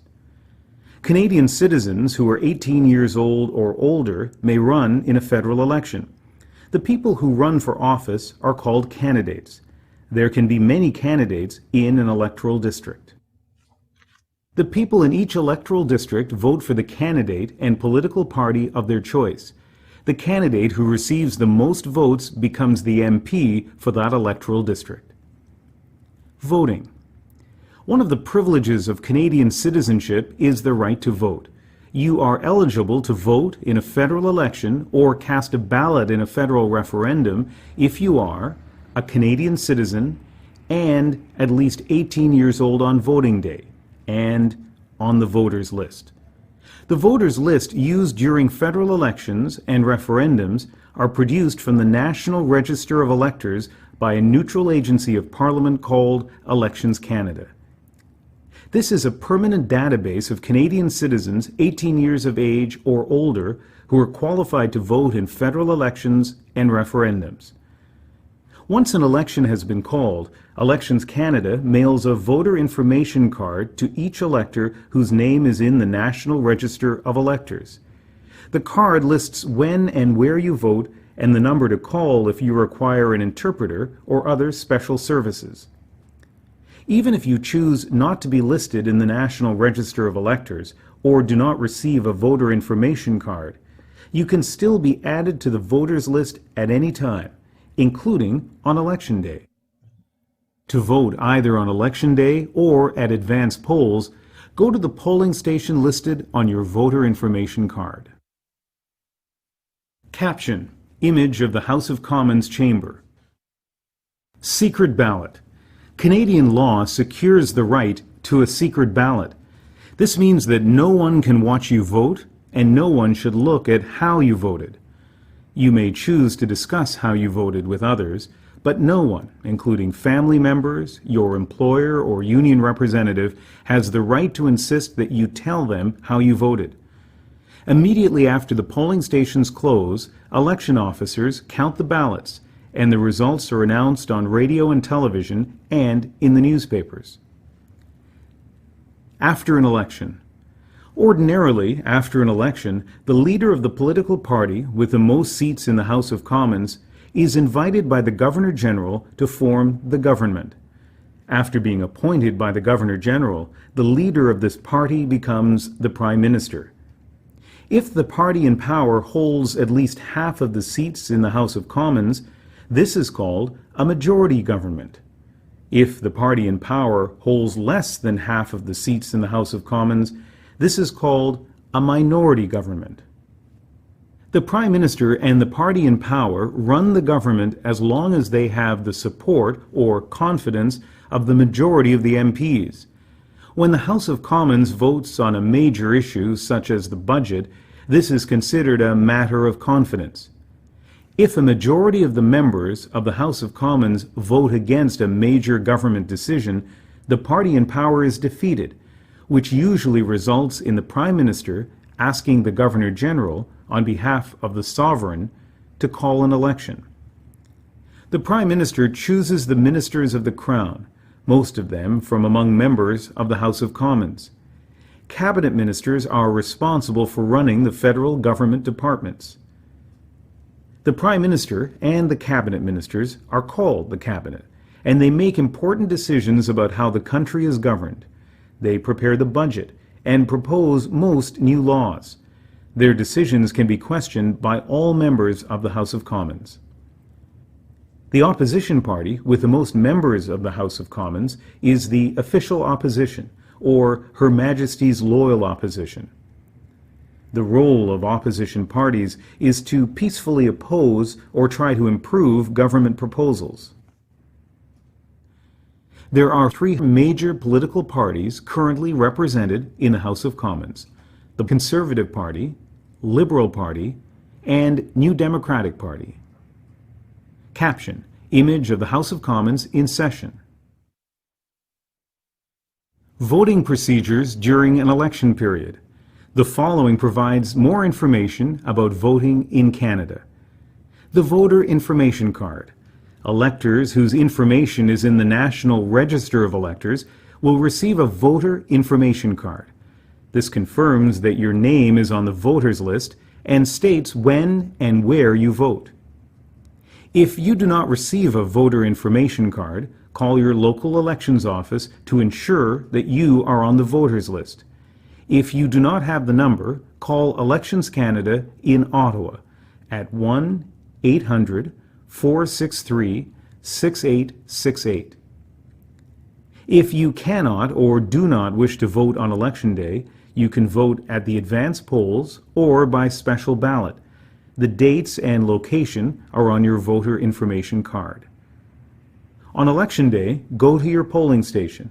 The location is on your voter information card.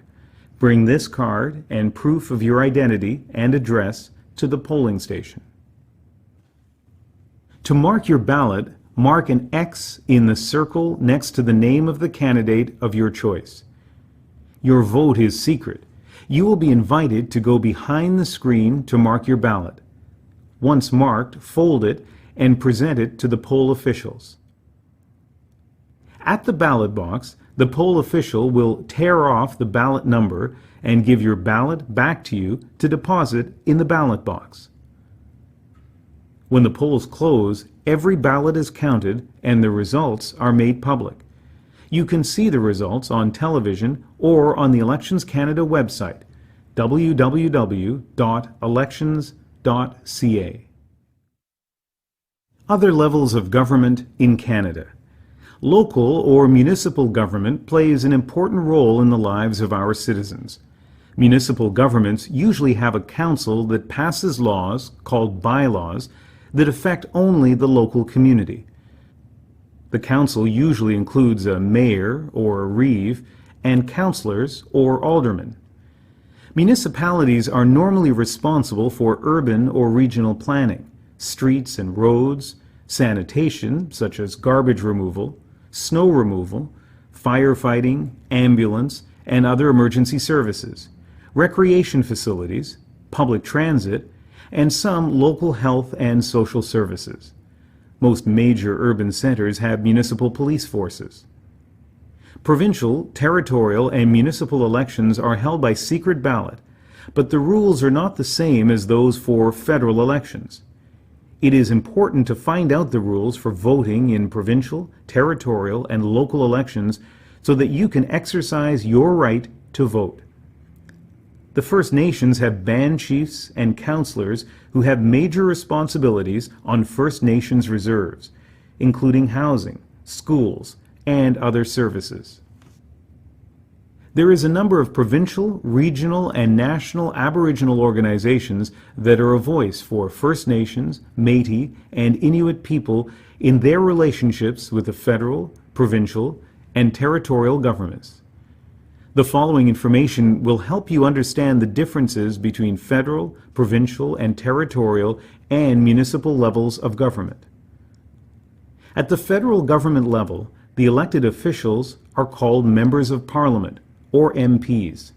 Some responsibilities at this level of government include national defense, foreign policy, citizenship, policing, international trade, criminal justice, Aboriginal affairs, immigration, agriculture, environment. Of these examples, immigration, agriculture, and the environment are shared responsibilities with the provincial or territorial level of government. At the provincial or territorial government level, the elected officials are called one of the following titles, depending on the province or territory: members of the Legislative Assembly, or MLAs, members of the National Assembly, or MNAs, members of the Provincial Parliament, or MPPs, or members of the House of Assembly, or MHAs. Some responsibilities at this level of government include education, healthcare, natural resources, highways, policing in Ontario and Quebec, property, and civil rights. At the municipal or local government level, the elected officials are called councillors or aldermen, and the senior elected official is called a mayor or reeve. Some responsibilities at this level of government include social and community health, recycling programs, transportation and utilities, snow removal, policing, firefighting, emergency services. Caption: Image of the Provincial Assembly in Charlottetown, Prince Edward Island. How much do you know about your government? The following are some questions that you can use to test your knowledge about your government. At the federal government level, who is Canada's head of state? What is the name of the representative of the Queen of Canada, the Governor General? What is the name of the Prime Minister, the head of government? What is the name of the political party in power? What is the name of the leader of the opposition? What is the name of the party representing Her Majesty's loyal opposition? What are the names of the other opposition parties and leaders? Who is your Member of Parliament, or MP, in Ottawa? What is your federal electoral district called? At the provincial government level, who is the Lieutenant Governor, the representative of the Queen in your province? Who is your Premier or head of government? What is the name of the provincial party in power? What are the names of the provincial opposition parties and leaders? Who is your provincial representative? At the territorial government level, what is the name of the commissioner who represents the federal government in your territory? What is the name of the premier? What is the name of your territorial representative? At the municipal government level, what is the name of the municipality where you live? Who is the head of the municipal government, mayor or reeve? Caption: Image of the Quebec City Hall, constructed in 1895 to 1896. The justice system. The Canadian justice system guarantees everyone due process under the law. Our judicial system is founded on the presumption of innocence in criminal matters, meaning everyone is innocent until proven guilty. Canada's legal system is based on a heritage that includes the rule of law, freedom under the law, democratic principles, and due process. Due process is the principle that the government must respect all of the legal rights a person is entitled to under the law. Canada is governed by an organized system of laws. These laws are the written rules intended to guide people in our society. They are made by elected representatives. The courts settle disputes and the police enforce the laws. The law in Canada applies to everyone, including judges, politicians, and the police. Our laws are intended to provide order in society and a peaceful way to settle disputes, and to express the values and beliefs of Canadians. Caption: Image of the scales of justice from the Vancouver Law Courts, with the caption, "The blindfolded Lady Justice symbolizes the impartial manner in which our laws are administered, blind to all considerations but the facts." Caption: Image of a border guard with a sniffer dog inspecting the trunk of a car at the Canada-US border. Courts. The Supreme Court of Canada is our country's highest court. The Federal Court of Canada deals with matters concerning the federal government. In most provinces, there is an appeal court and a trial court, sometimes called the Court of Queen's Bench or the Supreme Court. There are also provincial courts for lesser offenses, family courts, traffic courts, and small claims courts for civil cases involving small sums of money. Police. The police are there to keep people safe and to enforce the law. You can ask the police for help in all kinds of situations. If there's been an accident, if someone has stolen something from you, if you're a victim of assault, if you see a crime taking place, or if someone you know has gone missing. There are different types of police in Canada. There are provincial police forces in Ontario and Quebec, and municipal police departments in all provinces. The Royal Canadian Mounted Police, or RCMP, enforce federal laws throughout Canada and serve as the provincial police in all provinces and territories except Ontario and Quebec, as well as in some municipalities. Remember, the police are there to help you. You can also question the police about their service or conduct if you feel you need to. Almost all police forces in Canada have a process by which you can bring your concerns to the police and seek action. Getting legal help. Lawyers can help you with legal problems and act for you in court. If you cannot pay for a lawyer, in most communities there are legal aid services available free of charge or at a low cost. Captions. Image of jury benches. Image of a police constable helping a young boy. Image of a prison with caption, "Prisons have an essential role in punishing criminals and deterring crime." Canadian symbols. Canada has many important symbols, objects, events, and people that have special meaning. Together, they help explain what it means to be Canadian and express our national identity. Important Canadian symbols have been discussed throughout this booklet. The Canadian Crown. The Crown has been a symbol of the state in Canada for 400 years. Canada has been a constitutional monarchy in its own right since Confederation in 1867 during Queen Victoria's reign. Queen Elizabeth II, who has been Queen of Canada since 1952, marked her Golden Jubilee in 2002 and celebrates her Diamond Jubilee, or 60 years as sovereign, in 2012. The Crown is a symbol of government, including Parliament, the legislatures, the courts, police services, and the Canadian Forces. Caption: Image of the Mace of the House of Commons in Ottawa. Flags in Canada. A new Canadian flag was raised for the first time in 1965. The red, white, red pattern comes from the flag of the Royal Military College, Kingston, founded in 1876. Red and white had been colors of France and England since the Middle Ages, and the national colors of Canada since 1921.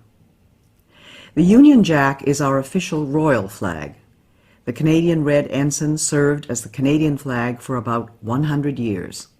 The provinces and territories also have flags that embody their distinct traditions. Captions. Image of the Canadian flag of 1965. Image of the Canadian Red Ensign with caption, "The Canadian Red Ensign served as the national flag for 100 years and has been carried officially by veterans since 2005. The Maple Leaf. The maple leaf is Canada's best-known symbol. Maple leaves were adopted as a symbol by French Canadians in the 1700s, have appeared on Canadian uniforms and insignia since the 1850s, and are carved into the headstones of our fallen soldiers buried overseas and in Canada. The fleur-de-lis. It is said that the lily flower, fleur-de-lis, was adopted by the French king in the year 496.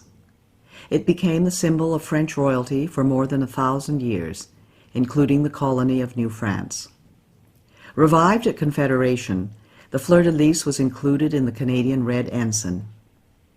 In 1948, Quebec adopted its own flag, based on the cross and the fleur-de-lis.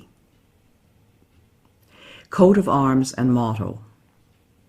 As an expression of national pride after the First World War, Canada adopted an official coat of arms and a national motto, A mare usquad mare, which in Latin means from sea to sea. The arms contain symbols of England, France, Scotland, and Ireland, as well as red maple leaves. Today the arms can be seen on dollar bills, government documents, and public buildings. Caption. Image of the Royal Arms of Canada and of the Parliament. Image of the snowbirds with caption, "The snowbirds are a Canadian icon." The image shows 431 Air Demonstration Squadron. Parliament buildings. The towers, arches, sculptures, and stained glass of the Parliament buildings embody the French, English, and Aboriginal traditions and the Gothic Revival architecture popular in the time of Queen Victoria. The buildings were completed in the 1860s. The center block was destroyed by an accidental fire in 1916 and rebuilt in 1922. The library is the only part of the original building remaining. The Peace Tower was completed in 1927 in memory of the First World War. The memorial chamber within the tower contains the Books of Remembrance, in which are written the names of soldiers, sailors, and airmen who died serving Canada in wars or while on duty. The provincial legislatures are architectural treasures. The Quebec National Assembly is built in the French Second Empire style, while the legislatures of the other provinces are Baroque, Romanesque, and neoclassical, reflecting the Greco-Roman heritage of Western civilization in which democracy originated. Popular sports. Hockey is Canada's most popular spectator sport and is considered to be the national winter sport. Ice hockey was developed in Canada in the 1800s. The National Hockey League plays for the championship Stanley Cup, donated by Lord Stanley, the Governor-General, in 1892. The Clarkson Cup, established in 2005 by Adrian Clarkson, the 26th Governor-General and the first of Asian origin, is awarded for women's hockey. Many young Canadians play hockey at school, in a hockey league, or on quiet streets, road hockey or street hockey, and are taken to the hockey rink by their parents. Canadian children have collected hockey cards for generations. Canadian football is the second most popular sport. Curling, an ice game introduced by Scottish pioneers, is popular. Lacrosse, an ancient sport first played by Aboriginals, is the official summer sport. Soccer has the most registered players of any game in Canada. Caption. Image of the Montreal Canadiens, Stanley Cup champions in 1978. The beaver. The beaver was adopted centuries ago as a symbol of the Hudson's Bay Company. It became an emblem of the Saint Jean-Baptiste Society, a French-Canadian patriotic association, in 1834, and was also adopted by other groups. This industrious rodent can be seen on the 5-cent coin, on the coats of arms of Saskatchewan and Alberta, and of cities such as Montreal and Toronto. Caption. Image of a beaver. Canada's official languages. English and French are the two official languages and are important symbols of identity. English speakers, Anglophones, and French speakers, Francophones, have lived together in partnership and creative tension for more than 300 years.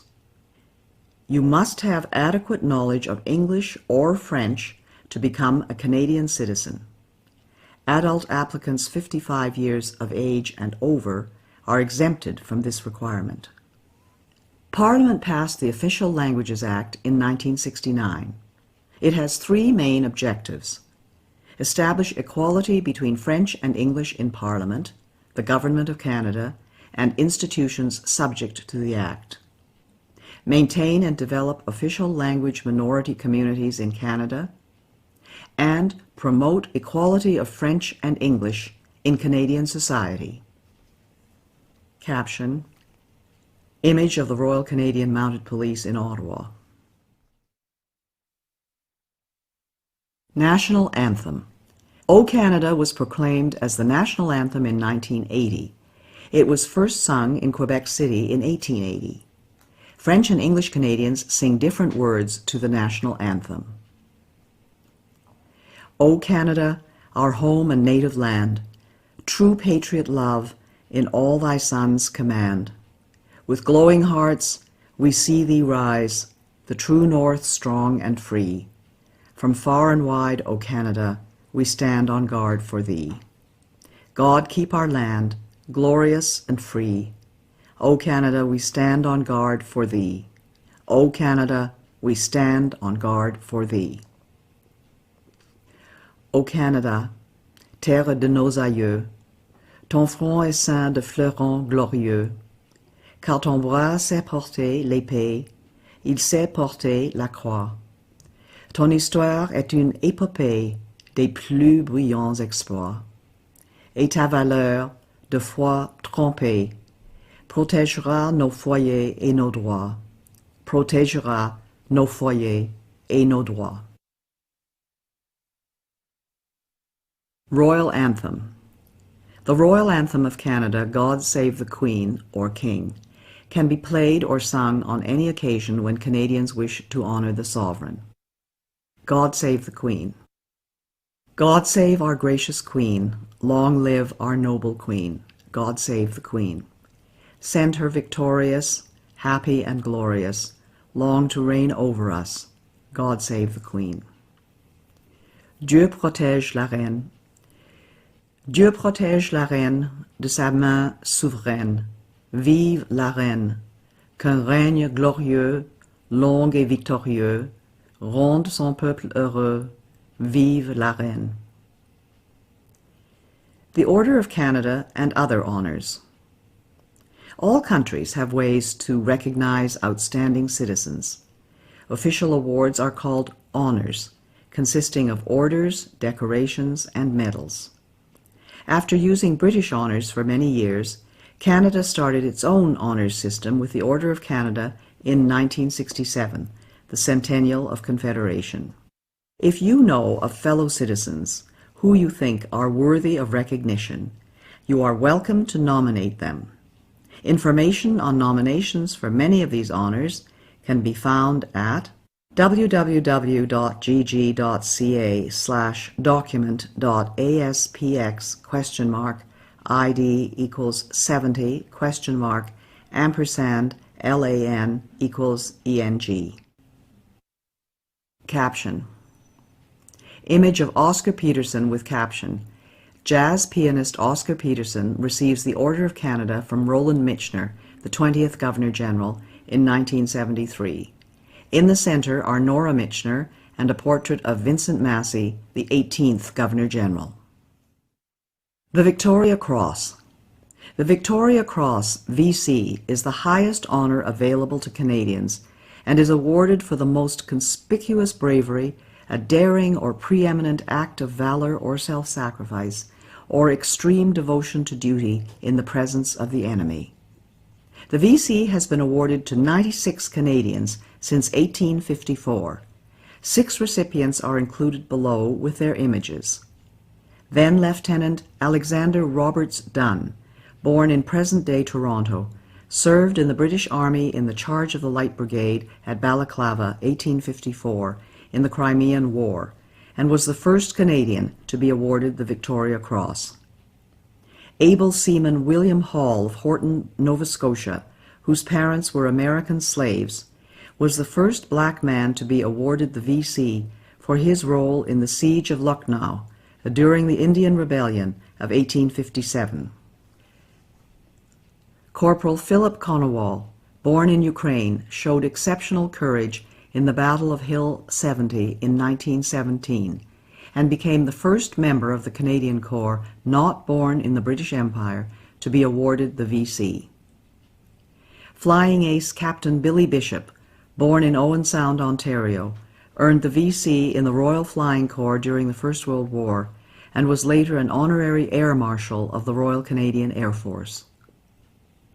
Captain Paul Triquet of Cabano, Quebec, earned the V.C. leading his men and a handful of tanks in the attack on Casa Berardi in Italy in 1943 during the Second World War, and was later a brigadier. Lieutenant Robert Hampton Gray, a Navy pilot born in Trail, BC, was killed while bombing and sinking a Japanese warship in August 1945, a few days before the end of the Second World War, and was the last Canadian to receive the V.C. to date. National public holidays and other important dates. The following are some national holidays and important dates in Canada. New Year's Day is January 1st. Sir John A. Macdonald Day is January 11th. Good Friday is the Friday immediately preceding Easter Sunday. Easter Monday is the Monday immediately following Easter Sunday. Vimy Day is April 9th. Victoria Day is the Monday preceding May 25th, which is the Sovereign's birthday. Fête Nationale is a holiday celebrated in Quebec on June 24th, which is the feast of St. John the Baptist. Canada Day is July 1st. Labor Day is the first Monday of September. Thanksgiving Day is the second Monday of October. Remembrance Day is November 11th. Sir Wilfrid Laurier Day is November 20th. Christmas Day is December 25th. Boxing Day is December 26th. Canada's economy, a trading nation. Canada has always been a trading nation, and commerce remains the engine of economic growth. As Canadians, we could not maintain our standard of living without engaging in trade with other nations. In 1988, Canada enacted free trade with the United States. Mexico became a partner in 1994 in the broader North American Free Trade Agreement, NAFTA, with over 444 million people and over $1 trillion in merchandise trade in 2008. Today, Canada has one of the 10 largest economies in the world and is part of the G8 group of leading industrialized countries, with the United States, Germany, the United Kingdom, Italy, France, Japan, and Russia. Canada's economy includes three main types of industries. Service industries provide thousands of different jobs in areas like transportation, education, healthcare, construction, banking, communications, retail services, tourism, and government. More than 75% of working Canadians now have jobs in service industries. Manufacturing industries make products to sell in Canada and around the world. Manufactured products include paper, high-technology equipment, aerospace technology, automobiles, machinery, food, clothing, and many other goods. Our largest international trading partner is the United States. Natural resources industries include forestry, fishing, agriculture, mining, and energy. These industries have played an important part in the country's history and development. Today, the economy of many areas of the country still depends on developing natural resources, and a large percentage of Canada's exports are natural resources commodities. Caption: Images of a lumber truck, of oil pump jacks in Alberta, of Atlantic lobster, and of a hydroelectric dam on the Saguenay River, Quebec. Canada enjoys close relations with the United States, and each is the other's largest trading partner. Over 3/4 of Canadian exports are destined for the USA. In fact, we have the biggest bilateral trading relationship in the world. Integrated Canada-USA supply chains compete with the rest of the world. Canada exports billions of dollars worth of energy products, industrial goods, machinery, equipment, automotive, agricultural, fishing and forestry products, and consumer goods every year. Millions of Canadians and Americans cross every year and in safety what is traditionally known as the world's longest undefended border. At Blaine in the state of Washington, the Peace Arch, inscribed with the words, "Children of a common mother" and "Brethren dwelling together in unity," symbolizes our close ties and common interests.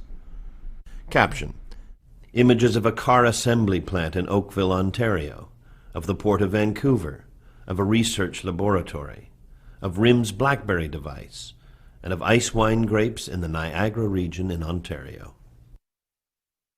Canada's regions.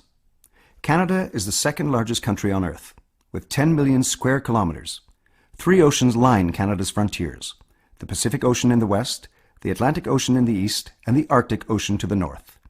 Along the southern edge of Canada lies the Canada-United States boundary. Both Canada and the USA are committed to a safe, secure, and efficient frontier. The regions of Canada.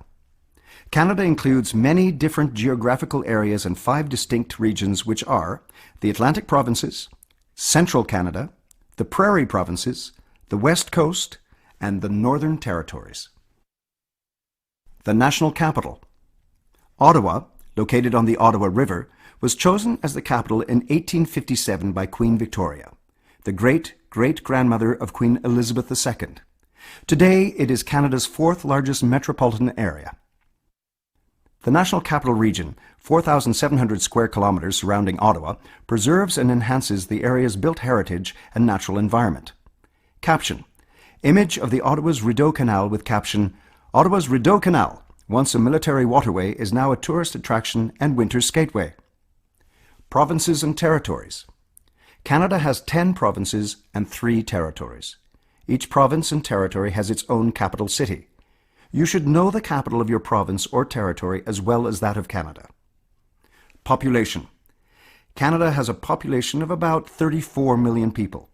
While the majority live in cities, Canadians also live in small towns, rural areas, and everywhere in between.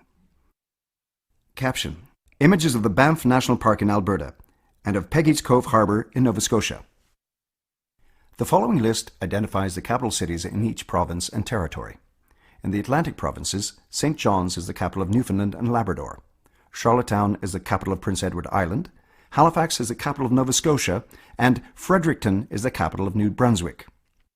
In central Canada, Quebec City is the capital of Quebec. Toronto is the capital of Ontario. In the Prairie provinces, Winnipeg is the capital of Manitoba, Regina is the capital of Saskatchewan, and Edmonton is the capital of Alberta. On the west coast, Victoria is the capital of British Columbia.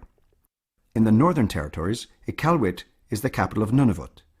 Yellowknife is the capital of the Northwest Territories, and Whitehorse is the capital of the Yukon Territory. The Atlantic Provinces. Atlantic Canada's coasts and natural resources, including fishing, farming, forestry, and mining, have made these provinces an important part of Canada's history and development. The Atlantic Ocean brings cool winters and cool, humid summers. Newfoundland and Labrador. Newfoundland and Labrador is the most easterly point in North America and has its own time zone. In addition to its natural beauty, the province has a unique heritage linked to the sea. The oldest colony of the British Empire and a strategic prize in Canada's early history, the province has long been known for its fisheries, coastal fishing villages, and distinct culture. Today, offshore oil and gas extraction contributes a substantial part of the economy.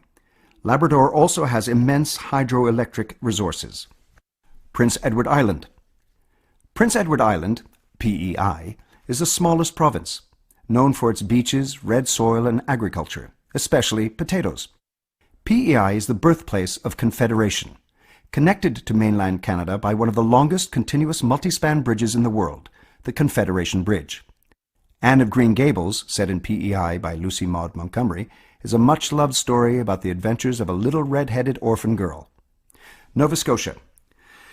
Nova Scotia is the most populous Atlantic province, with a rich history as the gateway to Canada. Known for the world's highest tides in the Bay of Fundy, the province's identity is linked to shipbuilding, fisheries, and shipping. As Canada's largest east coast port, deep water and ice-free, the capital, Halifax, has played an important role in Atlantic trade and defence and is home to Canada's largest naval base.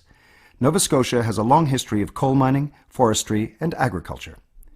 Today, there is also offshore oil and gas exploration. The province's Celtic and Gaelic traditions sustain a vibrant culture. Nova Scotia is home to over 700 annual festivals, including the spectacular military tattoo in Halifax. New Brunswick. Situated in the Appalachian Range, the province was founded by the United Empire Loyalists and has the second largest river system on North America's Atlantic coastline, the St. John River System. Forestry, agriculture, fisheries, mining, food processing, and tourism are the principal industries. St. John is the largest city, port, and manufacturing centre. Moncton is the principal Francophone Acadian centre, and Fredericton the historic capital. New Brunswick is the only officially bilingual province, and about one-third of the population lives and works in French. The province's pioneer Loyalist and French cultural heritage and history come alive in street festivals and traditional music. Central Canada. More than half the people in Canada live in cities and towns near the Great Lakes and the St. Lawrence River in southern Quebec and Ontario, known as Central Canada, and the industrial and manufacturing heartland. Southern Ontario and Quebec have cold winters and warm, humid summers. Together, Ontario and Quebec produce more than 3/4 of all Canadian manufactured goods. Quebec. Nearly 8 million people live in Quebec, the vast majority along or near the St. Lawrence River. More than 3/4 speak French as their first language. The resources of the Canadian Shield have helped Quebec to develop important industries, including forestry, energy, and mining. Quebec is Canada's main producer of pulp and paper. The province's huge supply of fresh water has made it Canada's largest producer of hydroelectricity. Quebecers are leaders in cutting-edge industries such as pharmaceuticals and aeronautics. Quebec films, music, literary works, and food have international stature, especially in La Francophonie, an association of French-speaking nations. Montreal, Canada's second-largest city and the second-largest mainly French-speaking city in the world after Paris, is famous for its cultural diversity. Ontario. At more than 12 million, the people of Ontario make up more than one-third of Canadians. The large and culturally diverse population, natural resources, and strategic location contribute to a vital economy. Toronto is the largest city in Canada and the country's main financial centre. Many people work in the service or manufacturing industries, which produce a large percentage of Canada's exports. The Niagara region is known for its vineyards, wines, and fruit crops. Ontario farmers raise dairy and beef cattle, poultry, and vegetable and grain crops. Founded by United Empire Loyalists, Ontario also has the largest French-speaking population outside of Quebec, with a proud history of preserving their language and culture. There are 5 Great Lakes located between Ontario and the United States: Lake Ontario, Lake Erie, Lake Huron, Lake Michigan in the USA, and Lake Superior, the largest freshwater lake in the world. Prairie provinces. Manitoba, Saskatchewan, and Alberta are the prairie provinces, rich in energy resources and some of the most fertile farmland in the world. The region is mostly dry with cold winters and hot summers. Manitoba. Manitoba's economy is based on agriculture, mining, and hydroelectric power generation. The province's most populous city is Winnipeg, whose exchange district includes the most famous street intersection in Canada, Portage and Main. Winnipeg's French Quarter, Saint-Boniface, has Western Canada's largest Francophone community at 45,000 people. Manitoba is also an important centre of Ukrainian culture, with 14% reporting Ukrainian origins, and the largest Aboriginal population of any province at over 15%. Saskatchewan. Saskatchewan, once known as the breadbasket of the world and the wheat province, has 40% of the arable land in Canada and is the country's largest producer of grains and oilseeds.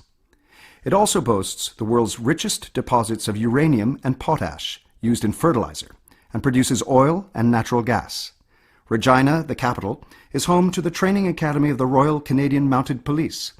Saskatoon, the largest city, is the headquarters of the mining industry and an important educational, research, and technology centre. Alberta. Alberta is the most populous prairie province.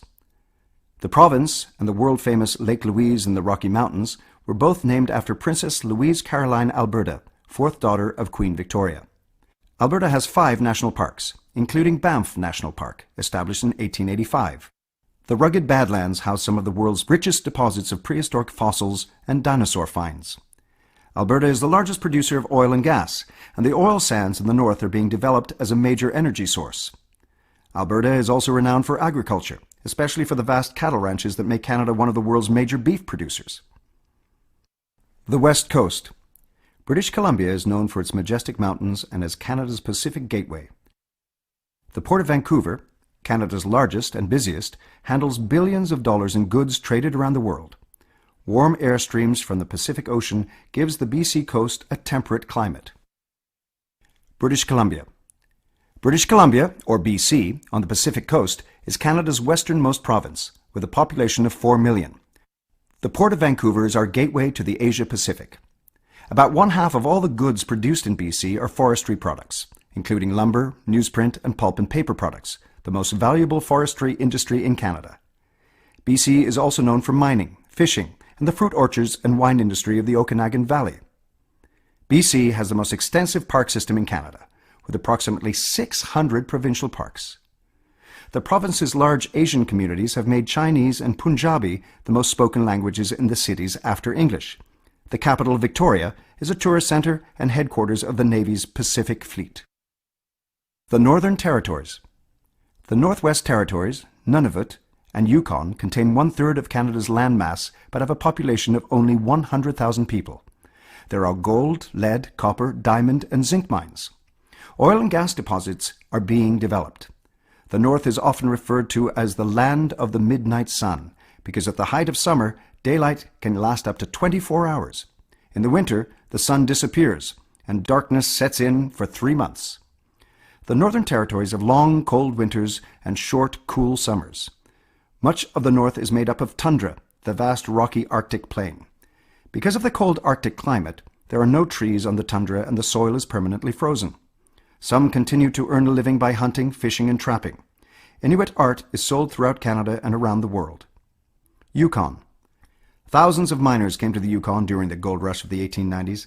As celebrated in the poetry of Robert W. Service, mining remains a significant part of the economy. The White Pass and Yukon Railway opened from Skagway in neighboring Alaska to the territorial capital, Whitehorse, in 1900, and provides a spectacular tourist excursion across precipitous passes and bridges.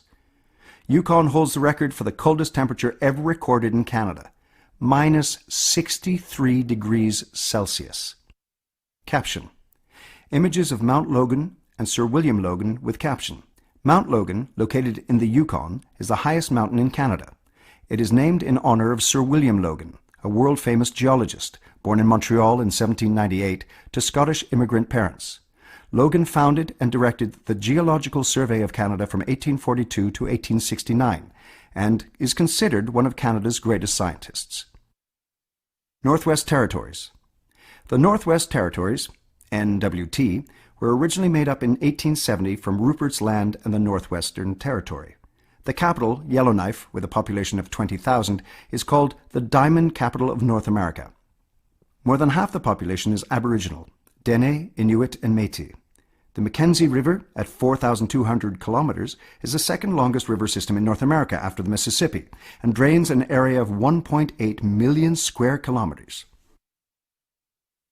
Nunavut. Nunavut, meaning our land in Inuktitut, was established in 1999 from the eastern part of the Northwest Territories, including all of the former district of Keewatin.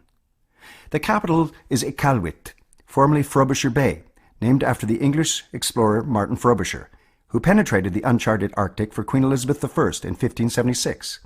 The 19-member Legislative Assembly chooses a premier and ministers by consensus. The population is about 85% Inuit, and Inuktitut is an official language and the first language in schools. Captions. Image of an Inuit boy in Nunavut. Image of a caribou with caption. The caribou, also called reindeer, is a popular game for hunters and a symbol of Canada's north. The Canadian Rangers. Canada's vast north brings security and sovereignty challenges. Dealing with harsh weather conditions in an isolated region, the Canadian Rangers, part of the Canadian Forces Reserves, militia, play a key role. Drawing on Indigenous knowledge and experience, the Rangers travel by snowmobile in the winter and all-terrain vehicles in the summer from Resolute to the magnetic North Pole and keep the flag flying in Canada's Arctic. Study questions. One of the basic requirements of citizenship is to demonstrate that you have adequate knowledge of Canada. The citizenship test is used to assess your knowledge of Canada and the rights and responsibilities of being a citizen in Canada. All the citizenship test questions are based on information provided in this study guide. You will be asked about facts and ideas presented in the guide. The following questions are similar to the questions that are found on the citizenship test. Use these questions to prepare for your test. All the answers can be found in this study guide. What are the 3 responsibilities of citizenship? A.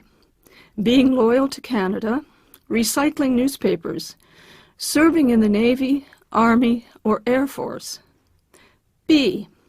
Obeying the law, taking responsibility for oneself and one's family, serving on a jury.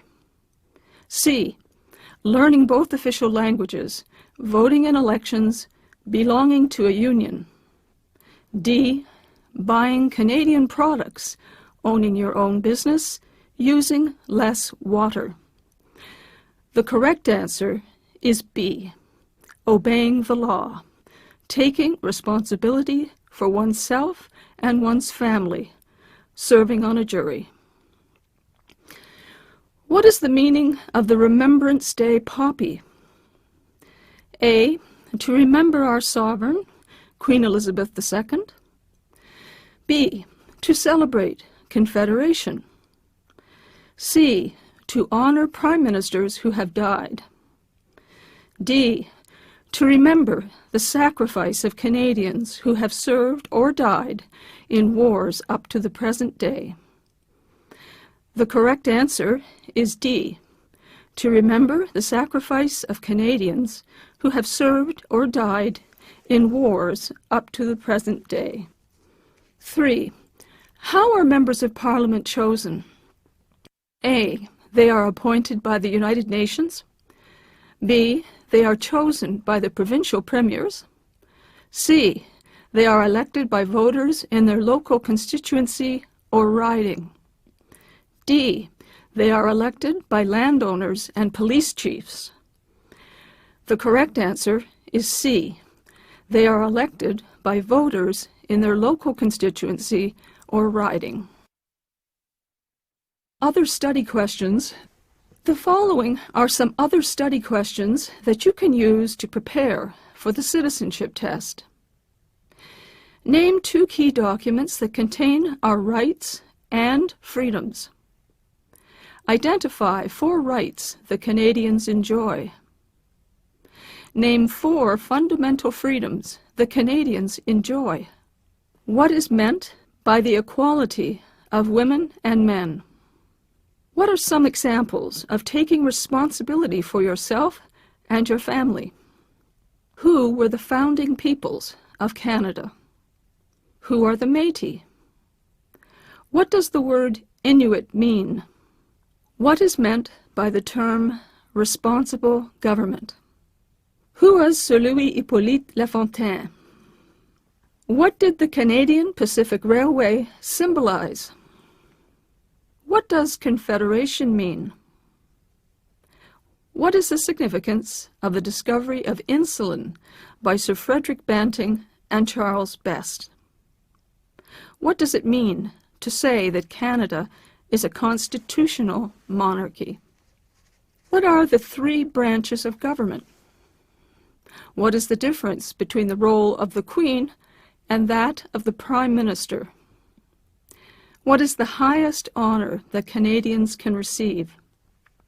When you go to vote on Election Day, what do you do? Who is entitled to vote in Canadian federal elections? In Canada, are you obliged to tell other people how you voted? After an election, which party forms the government? Who is your member of Parliament?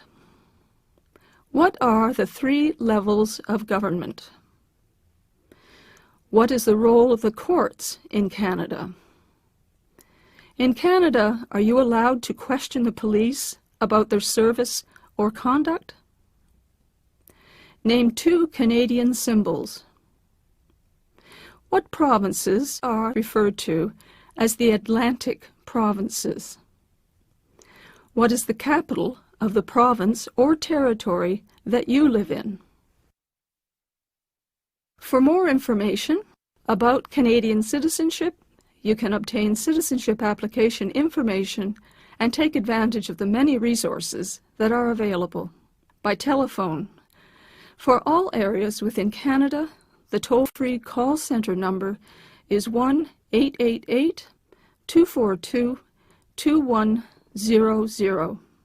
Online, you can visit the Citizenship and Immigration website at www.cic.gc.ca.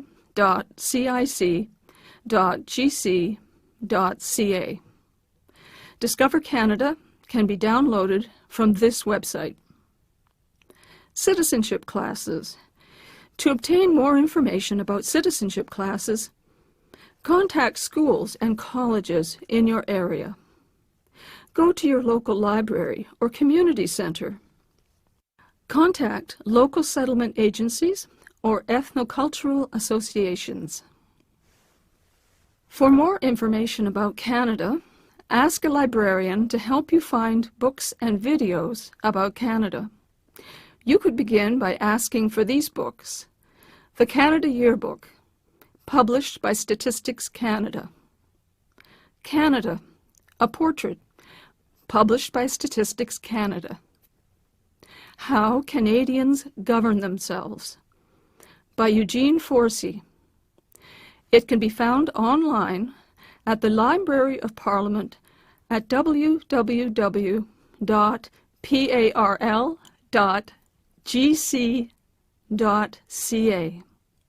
The Canadian Encyclopedia, including the Youth Encyclopedia of Canada, www.thecanadianencyclopedia.com.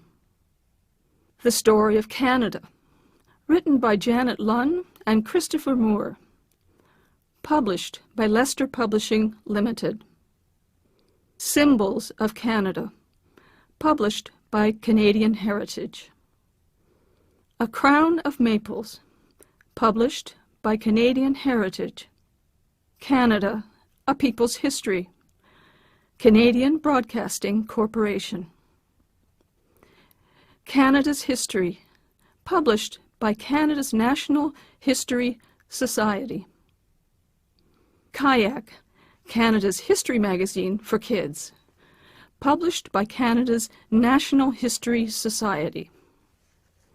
For more information about federal programs and services, you can obtain information about Canada by telephone or on the Internet. By telephone, call toll-free 1-800-O-CANADA, 1-800-622-6232, or 1-800-465-7735 TTY. Internet. The Government of Canada website contains information about many government programs and services. It can be found at www.canada.gc.ca. The following are other websites of interest that provide information on topics found in this guide. Websites about Canada. The Crown and Governor-General, www.gg.ca. Canadian Heritage, www.pch.gc.ca.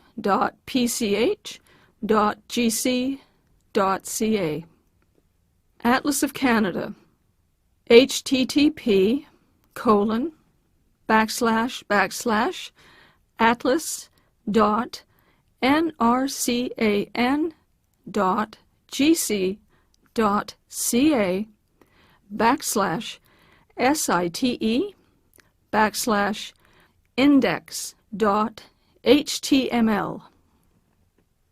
Teachers and Youth Corner, www.cic.gc.ca/English/index.asp.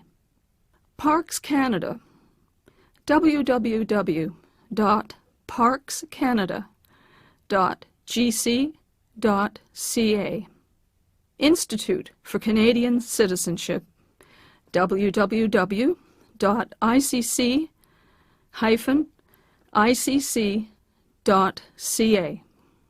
The Historica Dominion Institute, www.historica-dominion.ca.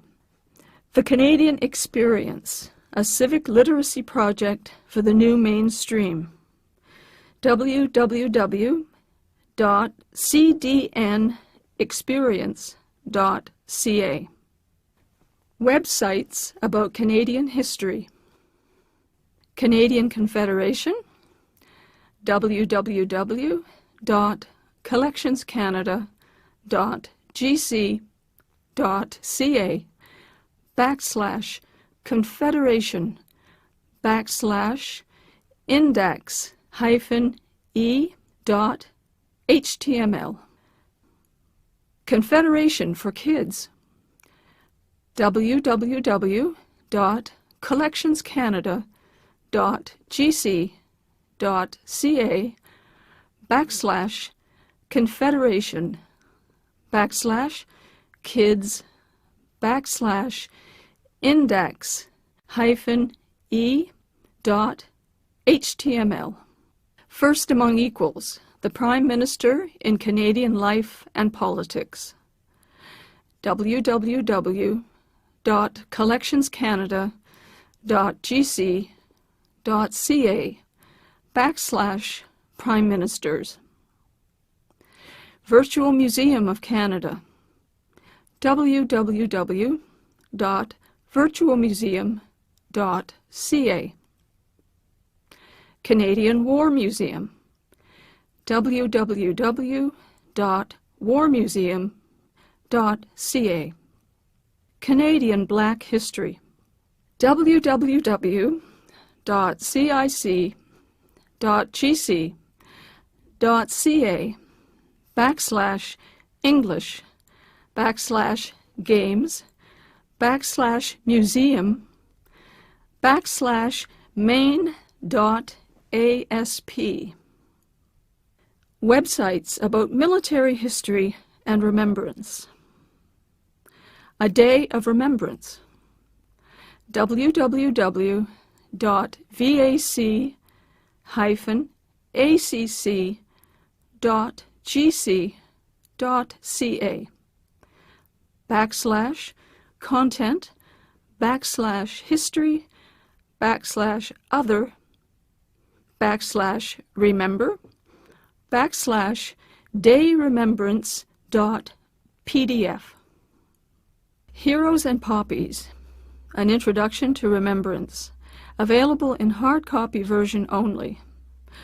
Order at https://crorders-command order.php://item_list_c=education kits.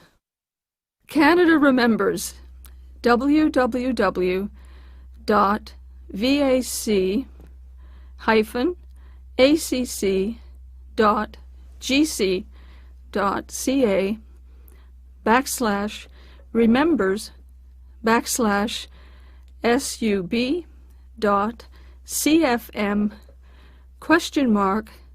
source history /info sheets. Historical booklets www.vac-acc.gc.ca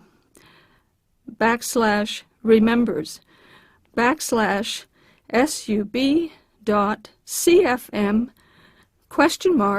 source history /series. Websites about government. Parliament of Canada, www.parl.gc.ca.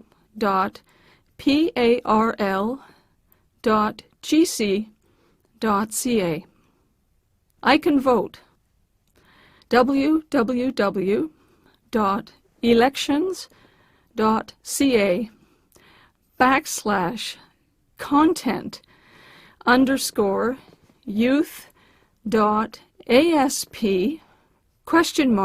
section YTH DIR RES GEN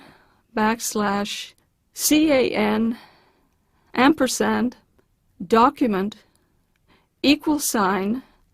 index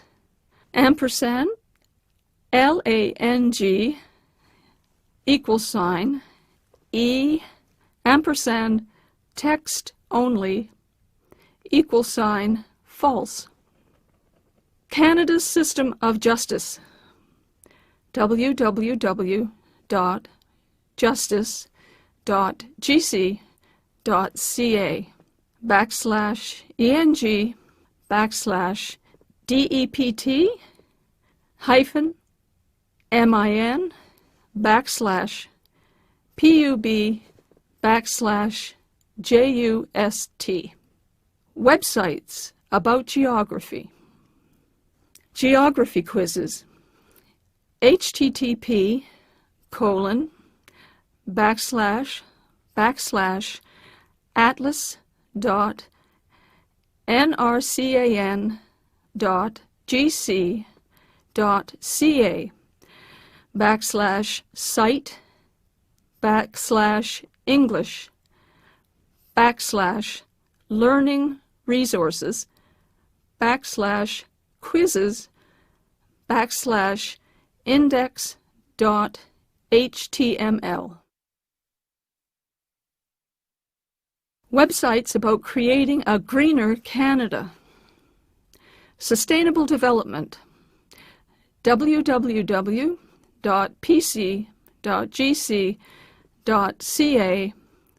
/docs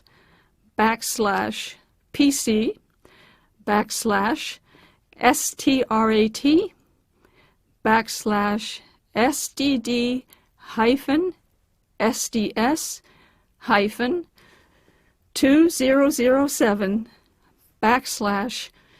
/index_e.asp. Being energy efficient. www.nrcan.gc.ca /ENEENE /EFFEFF index -eng.php. Websites about getting involved.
Authorities.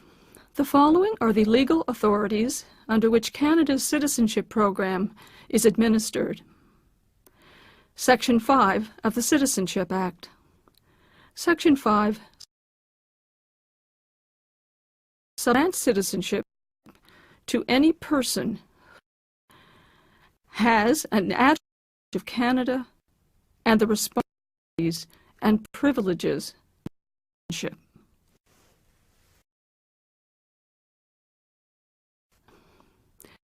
Knowledge of Canada citizenship criteria. Section 15, subsection. A person is to have an adequate knowledge of Canada. Questions prepared by the minister that they know the national symbols of Canada and have a general understanding of the following subjects. A. And military history. B. The characteristics of Canadian social and cultural history. C. And political geography. D. Characteristics of the Canadian government as a constitutional monarchy. And characteristics of Canada other than those referred to in paragraphs A to Section 15, Section 2. Is considered to have an adequate knowledge if they demonstrate, based on the responses to questions prepared by them, that they have a general understanding of the following subjects. A. Participation.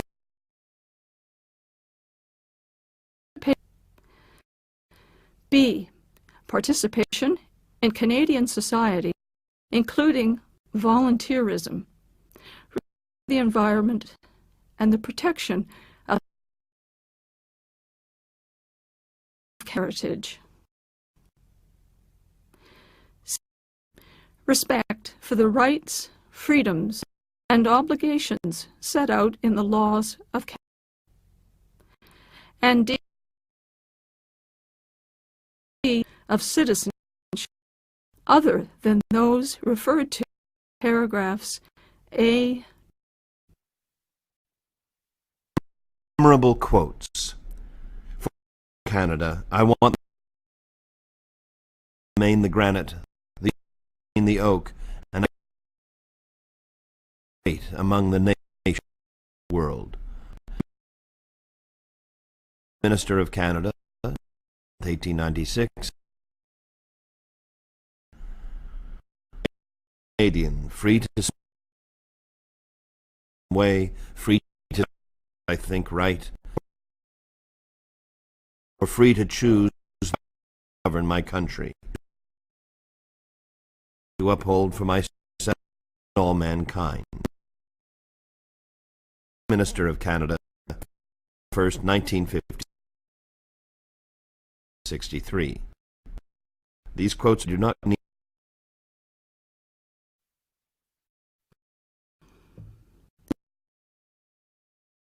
the gold medal in hockey